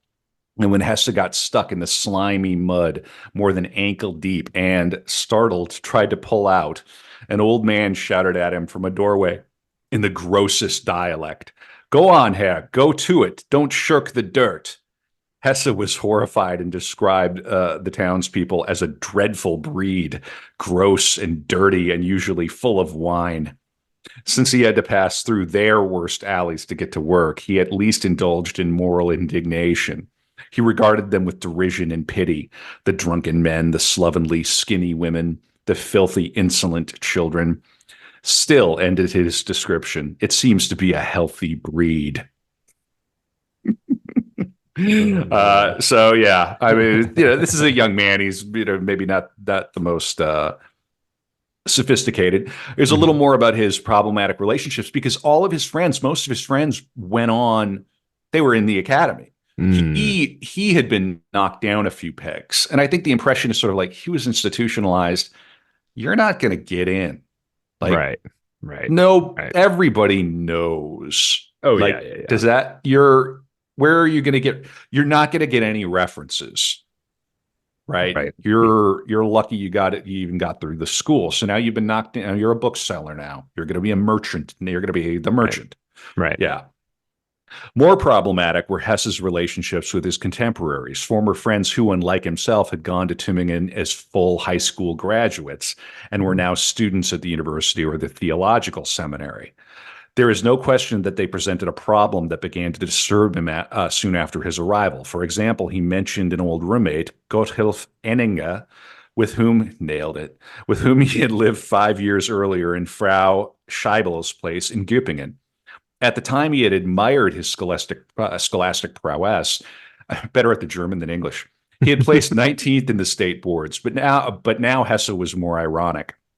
Visiting him at the seminary where Enninger was a student, he still found him to be the slightly odd boy with small pig's eyes, fat cheeks, and large prominent ears. On the other hand, his marks for another friend, Ludwig Geiger of Cannstatt, were higher. A prospective insurance expert, Geiger was about to leave for Göttingen where a new department had been organized to deal precisely with insurance matters. Although he liked and even admired Geiger and was very sad to see him leave, he also had to distance himself critically. Too bad he has so little polish, he wrote his parents. He has not been able to shed that awkward, pedantic manner. Judging his more successful friends was his way of coping with his difficult situation. Of course. Yeah. Yeah. Yeah. Yep. And then so he's just, similar references to young men his parents had known as schoolboys and who are now students of medicine, theology, or law. And he always managed to sound a bit patronizing. So, yeah, he's struggling because he's sort of like, it's cope, but he's still young. Yeah, I can understand it. Yeah. Let me just see here. All right. So we've got him in Tübingen. He's working at the bookstore. So by 1898, and to be clear, this is not like working like retail now. This is a profession. That is respectable. He's like a bit. I mean, you're learning how to operate the whole business, right? It's not just you're not just right. Yep, exactly. Booping people's books as they hand them to you. Right. This isn't like being behind the counter at Barnes and Noble. Nothing wrong with that, but this is like a serious business. By 1898, Hesse had a respectable income that enabled financial independence from his parents. Wow, imagine that. I'm based. I'm 41. I'm still like, are we going to make it? Patreon.com/ArtofDarkPod, people, for real. During this time, he concentrated on the works of the German Romantics, including much of the work of Clemens Brentano, Josef Freiherr von Eichendorff, Friedrich Hölderlin, and Novalis. In letters to his parents, he expressed a belief that the morality of artists is replaced by aesthetics. Oh. Now, what do you think about that, Brad? Okay. You co-sign that? Well, replaced is a strong word. Let me say that. I think, I think what many artists do is because as human beings, we're all wretched, right? On some level, right? In some quarter. And I think plenty, we're fallen. And I think plenty of artists work to try and redeem some of that wretchedness through aesthetics. But I don't think it replaces it by any means. I think there is like an attitude of like, if I make something good enough, that will somehow redeem me as a human being. Absolutely. And there's also the dangerous attitude of if I make something really, really good enough, not only will it redeem me, it will give me credit against future sins. Right. Yeah. That is a problem. That is a right. problem. You don't want to fall into that trap. Yeah. All right. So during this time, but it's also a young man. It's a young man's. Oh, that's a manifesto kind of statement. He's trying to be. It's not uncommon. He's not the first person to have that idea. And you're going to write your Christian parents, hey, listen. It would be an interesting thought experiment to play the glass bead game and come around to the idea that maybe aesthetics are enough. That would be interesting. But you could follow into a very shallow idea and lose yourself. Mm-hmm. During this time, he was introduced to the home of Fräulein von Reuten, a friend of his family's. There he met with people his own age. His relationships with his contemporaries were problematic in that most of them were now at university. This usually left him feeling awkward in social situations. What are you doing? Well, I'm a bookseller. It's not sexy. But I feel like in modern day you could reformulate that phrase. I am the guardian of ancient knowledge. Something. Right. I'm an influencer. I'm huge on Book Talk. It's just all day, every day. Hermann is like posing with different used books. And he's hey, gang, book. And now what does he need to compensate? He needs to become a famous writer. He needs to become known as a writer. It's all or nothing. Yeah. In 1896, his poem Madonna appeared in a Viennese periodical, and Hesse released his first small volume of poetry, Romantic Songs. In 1897, a published poem of his, Grand Vals, drew him a fan letter. It was from Helene Voigt, who the next year married Eugen Diederichs, a young publisher. To please his wife, Diederichs agreed to publish Hesse's collection of prose entitled 1 Hour After Midnight in 1898. Neither work was a commercial success. In 2 years, only 54 of the 600 printed copies of Romantic Songs were sold, and 1 Hour After Midnight received only one printing and sold sluggishly. Never give up. So yeah, we have this business. Helene and her new husband, Eugen, assumed great, if passing, importance in Hesse's life. I'm reading from the bio again. In the elation of seeing his poems in print, Hesse forged on from verse to prose poetry, fairy tales, and further vignettes, which he collected under the title 1 Hour Before Midnight, the hour of timeless art beyond the threshold of the last hour of time. A poem in Romantic Songs of the same title had already sounded that theme. 1 hour behind midnight, where only forest and late moon and no other human souls awake, stands wide and broad the marble castle, inhabited only by me and my dreams. It's 1 hour behind midnight, or 1 hour after midnight, right? This is very interesting. The prose poems developed this theme were vague imitations of Maurice Maeterlinck and others of that late Romantic generation whom Hesse had read in translation.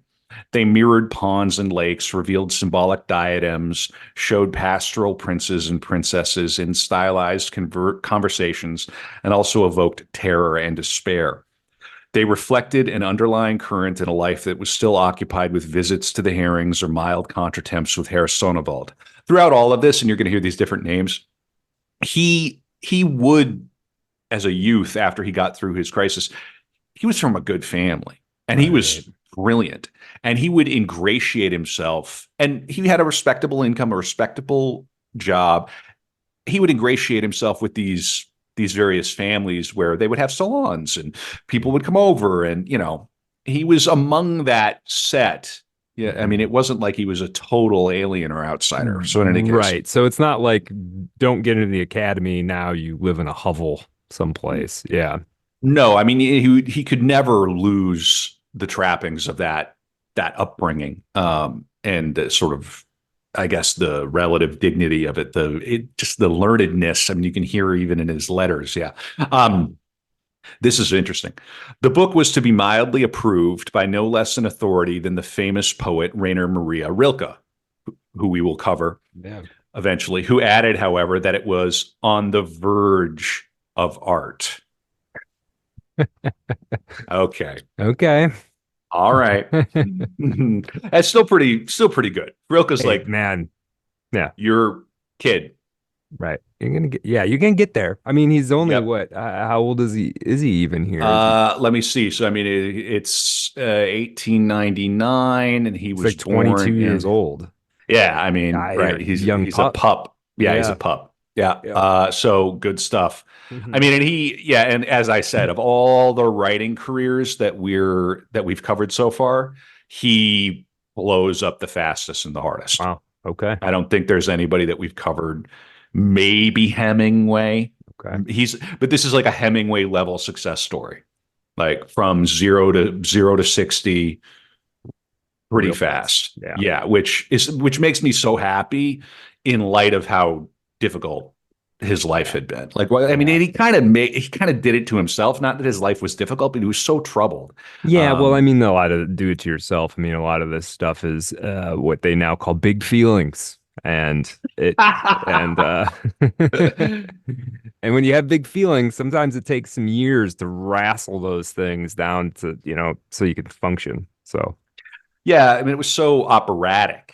Mm-hmm. Do you know? I have so now I'm opening a new volume for the first time on this core episode of Art of Darkness. I have the letters Let me see here. Oh, I have here, for people on YouTube, here's an image of him as a Ooh, 21-year-old bookseller. Very thin, yeah. very strong features. You can find a picture of him online too, I'm sure. If you just look up. You know what's a bummer is there aren't any good Hesse GIFs. Yeah, I well, went looking for Hesse GIFs. There's nothing. There's no no, good ones. Yeah, no. yeah, yeah. I don't He know. may have Somebody never should. really, he probably wasn't on camera a whole lot, I would Yeah, imagine. it's a lot of. There's a lot of Stalin GIFs. Not any Hesse GIFs. What's that about? Hmm. Hmm. Hmm. All right. Let's see here. So this is you're going to appreciate this. This is a letter to his folks from Tübingen in 1897. So roughly in this period. Um, God, now that the Swiss are discovering female folk poets.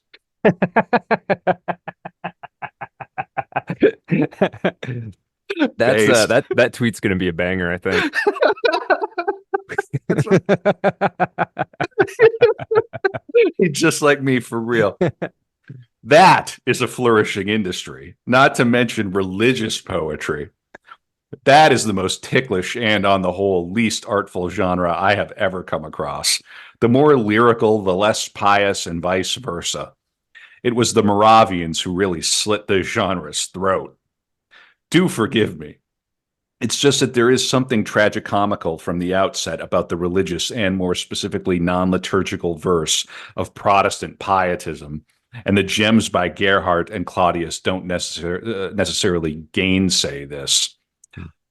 I understand why my Chopin lyrics didn't appeal to you.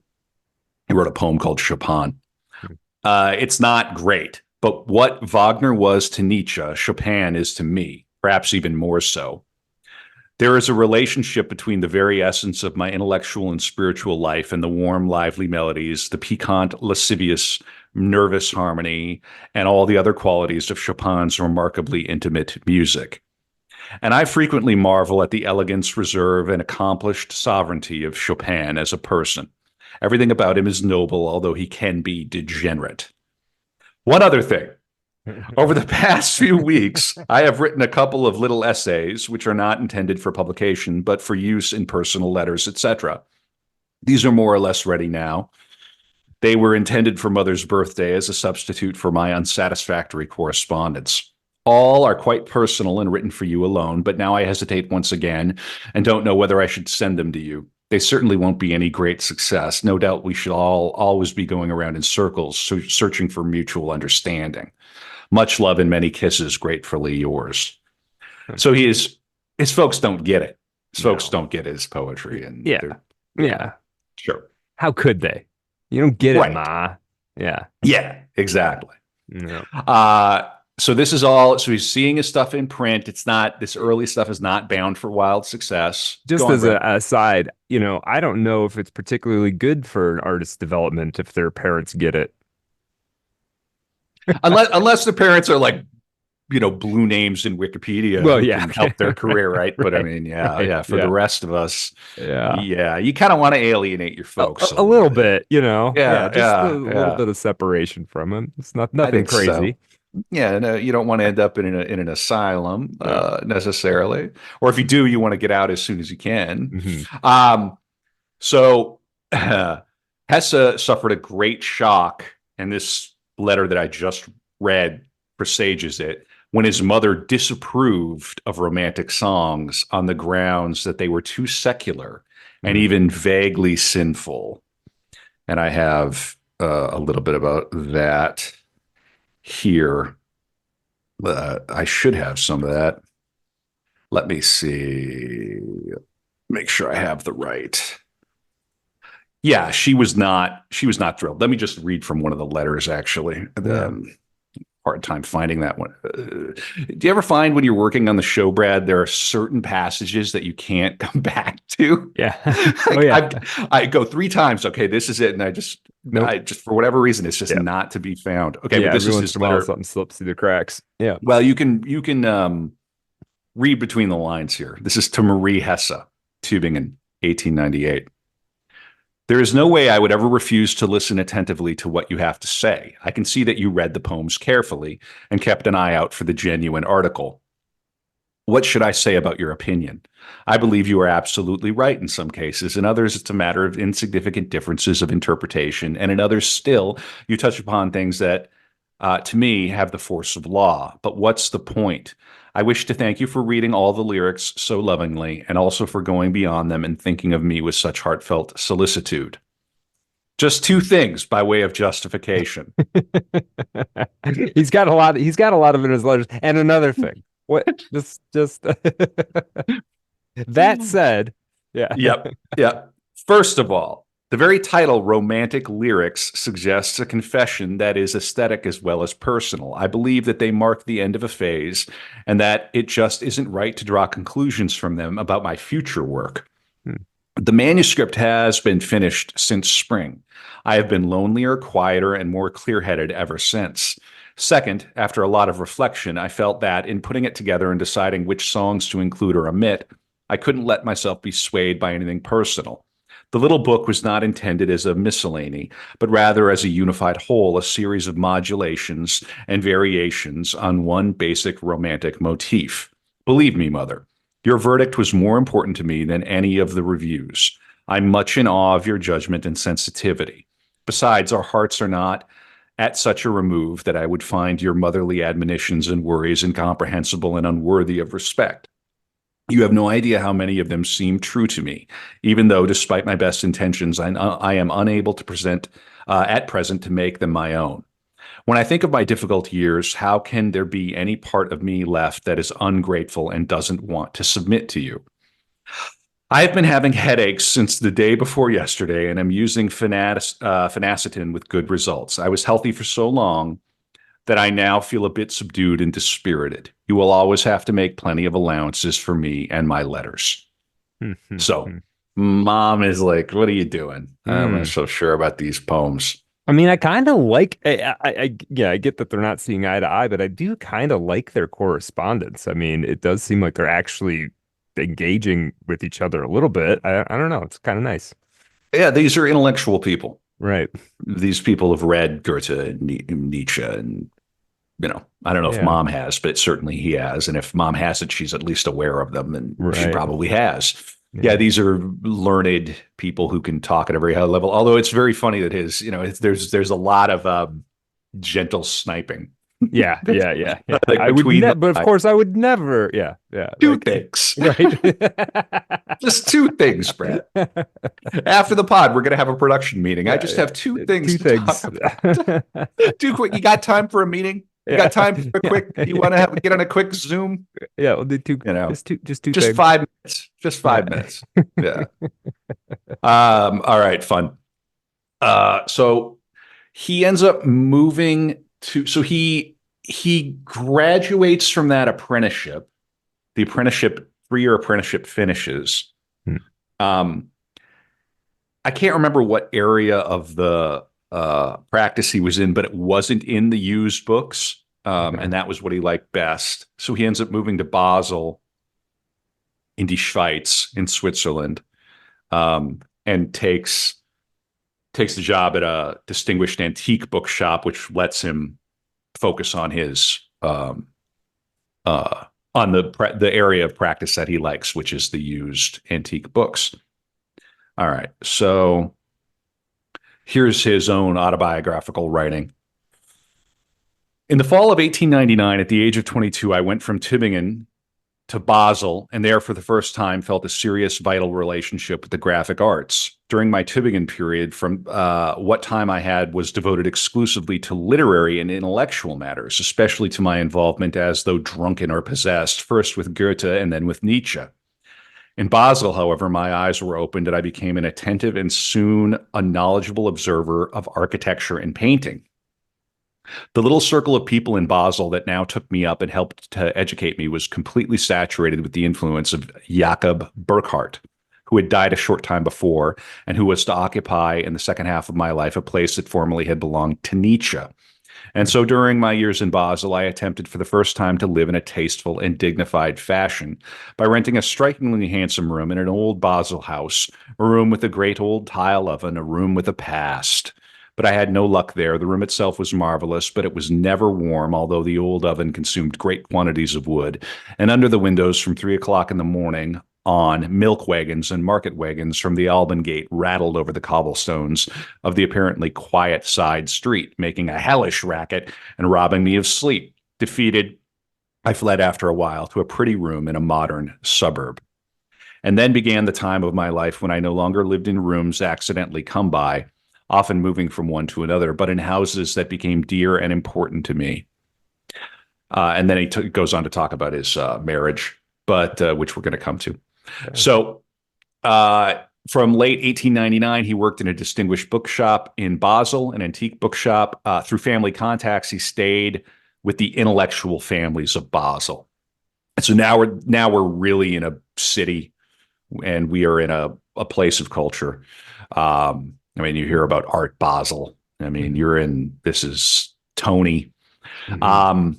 In this environment with rich stimuli for his pursuits, he further developed spiritually and artistically. At the same time, Basel offered the solitary Hesse many opportunities for withdrawal into a private life of artistic self-exploration, journeys, and wanderings.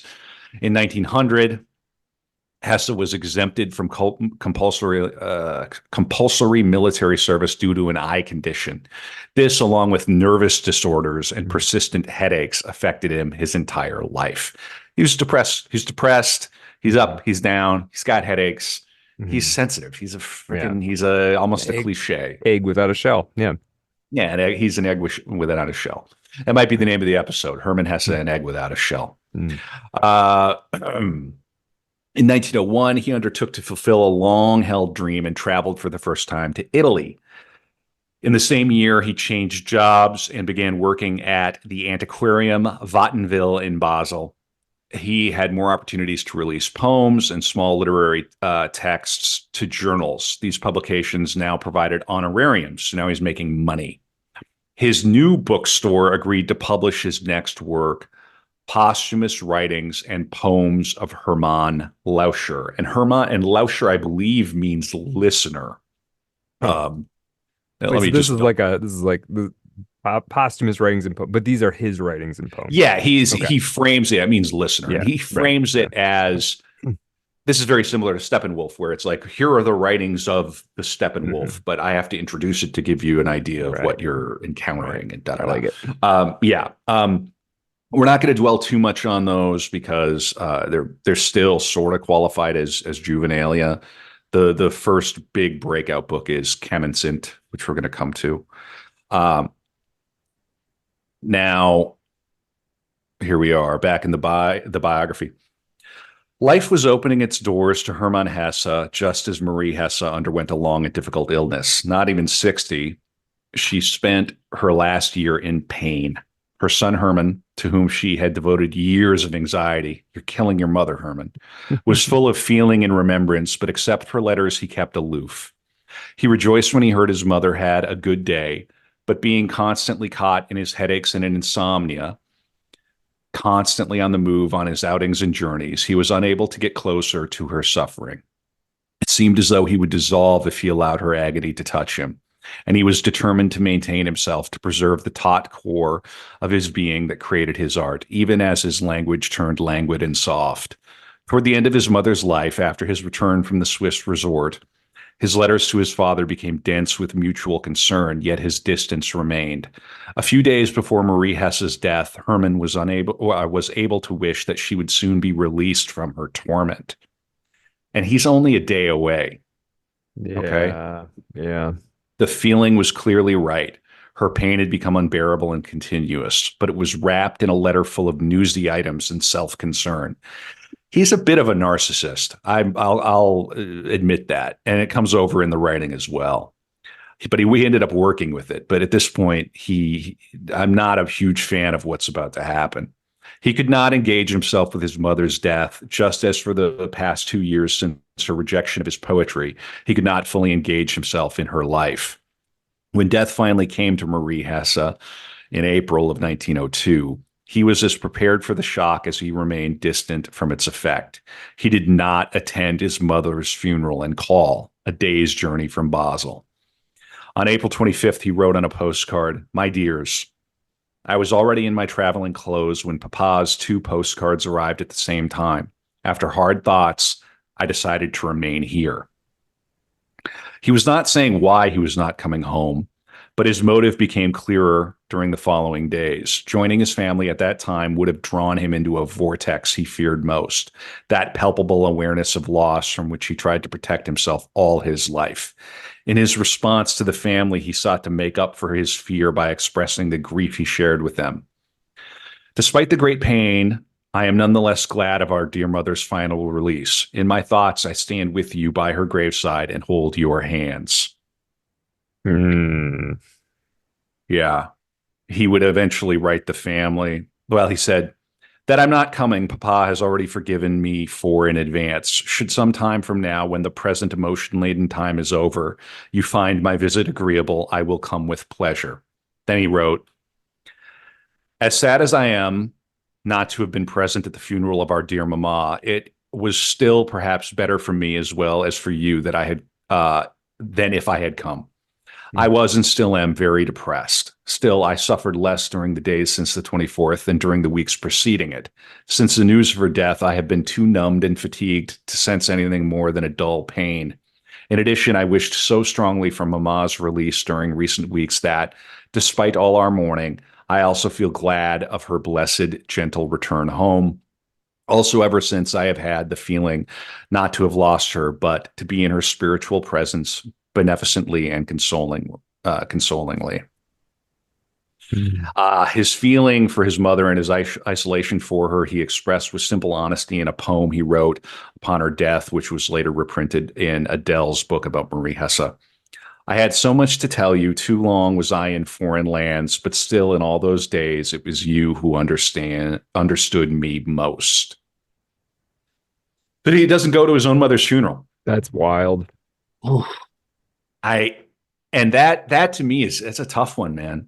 I mean, the biographer doesn't go at him, Yeah. but Yeah. it's just Based on what we know about this relationship, I mean, it's like there's maybe some friction here and there, but it's like when he was going through his difficulties, it seemed like she was always coming there to rescue him, even though maybe the next step wasn't ideal or whatever. It just seems, well, it seems to me like he doesn't want to face it, as nobody really wants to face it, obviously. But and then you can kind of cover it up by, throw some excuses on there. It's actually good that I don't go in some way. Yeah, I spared you my crazy. And Right. here's some beautiful words in a poem Right. about it. Right. Yeah. Right. Yeah. He's a tough sucker here Yeah. as somebody covering him. It's one wonders if there were maybe certain different expectations in that period, but I don't think so. I think you go to your mother's funeral. Yeah, I think so. Yeah. So on that note, I'm going to go to my mother's funeral in the restroom over here. Okay. That was weird. I've already been to my mother's. I've already been to my mother's funeral. Yeah. I was looking for a smooth segue, Brad. Yeah. Can you tell people? Yes.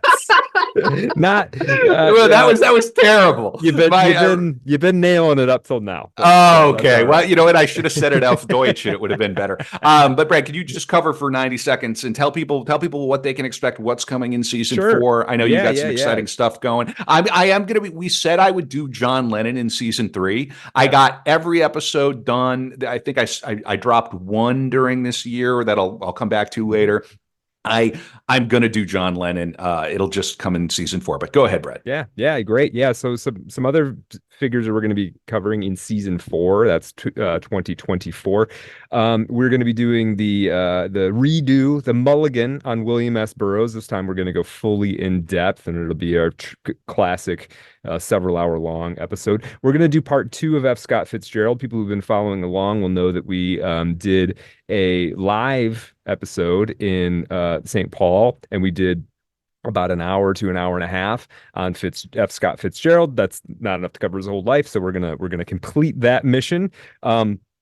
We'll also be talking about Robert E. Howard in the first part of 2024, Arthur Schopenhauer, Flannery O'Connor, Richard Wagner, the Marquis de Sade, Marshall McLuhan, some others. One thing we're definitely doing is we're going to do a two for Shakespeare episode. We're going to do an episode on William Shakespeare, and we're going to do an episode on Edward de Vere, the 17th Earl of Oxford, who some people claim actually wrote the text of Shakespeare. And we're going to leave it for you, the audience, to decide, I suppose. I think that's going to be really interesting. We don't come down solidly on one side or the other of this. It's just an interesting point of contention, especially considering Shakespeare's enormous influence. Is there anybody more influential in English literature, English language literature than Shakespeare? I highly doubt it. We've got a couple dark rooms coming up. We've got Seth Augustine is coming up in a couple of weeks, the author of Llama with a Gun. We're going to be talking more about Yukio Mishima. We have Glenn Rockney from the Rare Candy podcast is going to be coming on in a week or so, talking about Edgar Allan Poe in the dark room, and a bunch more. Scott Ladati is going to come on and talk more about Carlos Castaneda with us, and of course, as you know, there's going to be two or three of those bad boys a month, darkroom episodes with special guests throughout season 4. Thank you, Brad. And just a reminder to people, we love hearing from you. You can leave a comment on YouTube. You can reach us at artofdarkpod@gmail.com. patreon.com/artofdarkpod. Get the After Dark episodes. We're going to do 6 book club meetings, maybe even 7. So we do bookends the book club. Yeah. If you want to participate in the book club, that's through Patreon. And even if you don't want to be part of the meetings, we record them. So that's a bonus you get if you sign up at patreon.com/artofdarkpod. And thanks, everybody. We really appreciate everybody who supports the pod and all of our listeners, too. Whether you support materially or not, we love hearing from people. Brad and I put a hell of a lot of work into this show, and it consumes a lot of our mental energy. Fair to say, Brad? Yeah, absolutely. Yeah, it really does. And we genuinely try to make the best show possible. Indeed. So we appreciate you guys and gals.